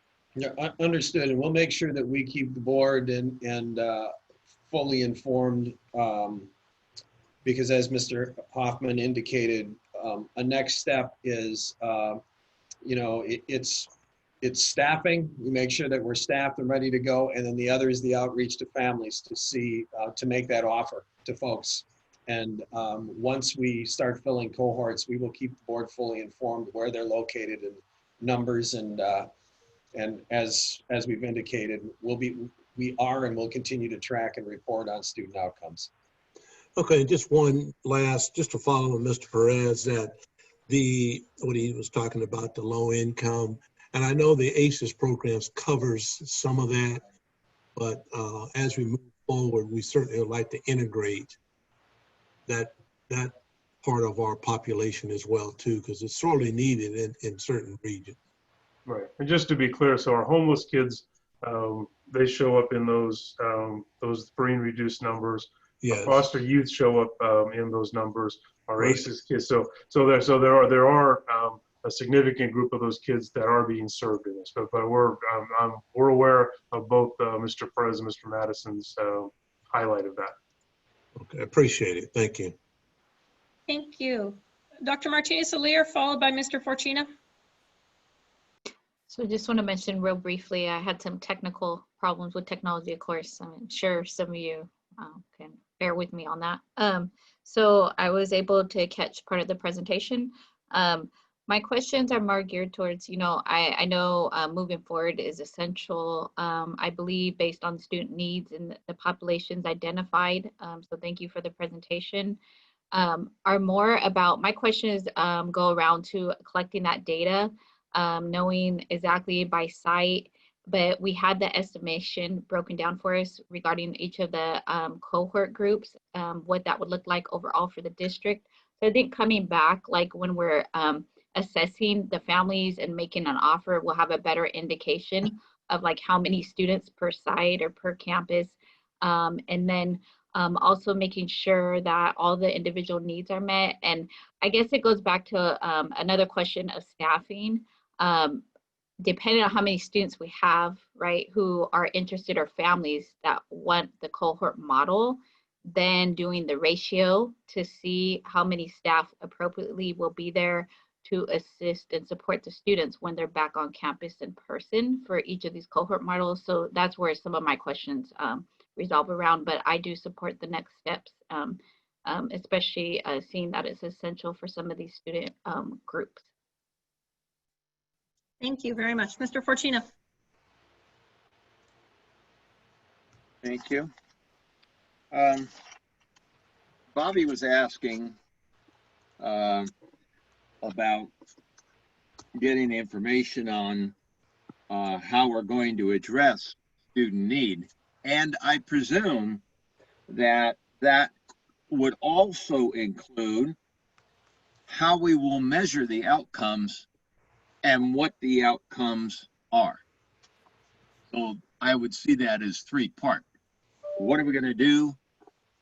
How are we going to measure it? And what have we measured? So that we have information, because without the information, I have no problem in saying, why do it? What'll make sense here, Mr. Porcina, is if we have a group of foster youth that are participating in this model and others that are participating just in the distance learning model, one of the things we'll be able to do is look at grades and look at performance within those two groups, and we'll be able to see pretty clearly is if did the additional small cohort group increase attendance, increase grades, and so there will be some measures we'll be able to look at very specifically, and this may be something if this works well that stays with us down the road. We may learn some things here from an intervention standpoint that will be worthwhile to us long term after, God forbid, when this friggin' virus is gone and we can get back to what we're a little more used to in teaching and learning. Yeah, and what you're saying kind of gets into my next question, and that is simply, I presume this proposed program is predicated on us not going back to school November 1st or at some reasonable date around the 1st of November. Is that true? And if it is true, if we go back to school, do we have this proposed program in place? Yeah, I think I tried to speak to that right at the beginning of the pieces. First of all, when we started planning this, we didn't know how we were going to progress through the cycle. So we could have just waited, to see, but we started the work. But if we go back to a model where kids are back, 2 of the 4 days, our transition model that we had in place before the kids were there 2 days a week, or morning, afternoon, those kinds of pieces. Well, or full day. Excuse me? Or full day. We never mentioned full day. We always stay away from that topic. The models that the board has looked at, but if we're back, everybody's back in a hybrid, nobody's back full. So if we come back in some type where kids are on campus some days and not on campus other days, for these kids that we've identified, they could be on campus but be with this support program when they're not in their actual classroom on those days. So the support piece could still stay in place. So I think it's going to be a value regardless of what we do with regards to bringing regular students back. Thank you, Beth. No further question. Thank you. I had one question that got a little lost, and we were wondering, as you've done as the ACES program has happened and it's been going, in the fact that it is very similar to this and a lot of things are based off that, could we get 3 lines? Kids are social distancing, they're using their PPE, we're finding it, able to administer it, that type?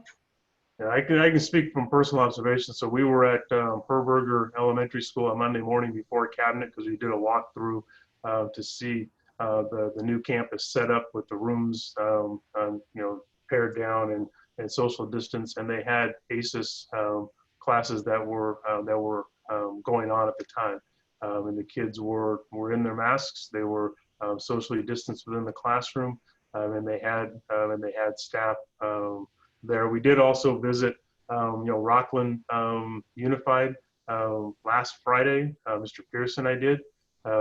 And from all indicators, and we saw it, the kids wearing their masks at the elementary school and the secondary school wasn't an issue. It's odd. It's just the what it does.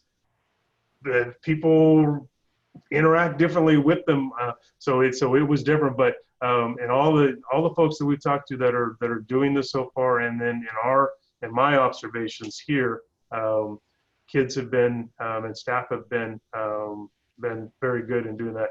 And Aaron can probably speak to it even better than I can. I would agree that overall it's been successful. We did go out and observe and learn from the programs that they started in Natomas. And what I heard from them is that they started with several cohorts of students on campus, and the youngest students needed a day of training. So it was a little hard when they first came on and they wanted to race together and see their friends and hug their friends, and they hadn't been trained on what 6 feet was. And so we started slow and opened with 1 to 2 cohorts per site. And, you know, within an hour, the students realize what needs to be done and what the expectations are. And then we haven't had an issue with them following it. That's great to hear. Thank you very much. That's my only question, I believe. Thank you for this information. I think any advantage we can give to a child at this point is fantastic. And, so we're not looking for action, but just a conversation with the general consensus of the board. Are you good with us moving forward with the next steps of the small cohorts? Very much so for myself. Other people said it verbally. Does anybody have any concerns? I don't have any concern with respect to moving forward. And I know that people have put in time to look at that, all of this.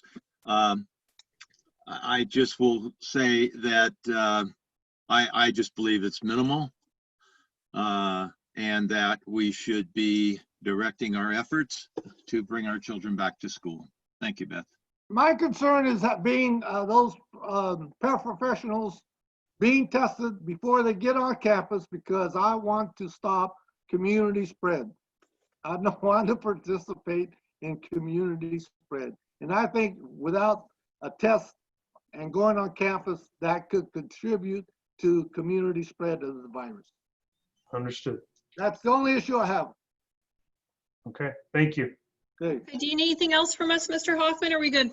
I do not. I appreciate your time very much. We will be in contact shortly because we're going to need some more time together. So I'll be working with Ms. Albiani on that. And to the entire team that's here, thank you for all the work that's been done to this point. And the only sad part is there's a crazy amount more to do. We still got, there's still a ton ahead of us, and wouldn't want to do it with any other team. So thank you very much. Thank you to my board members. I miss you guys. Take care, everybody. Thank you for all your hard work. Good night. All right.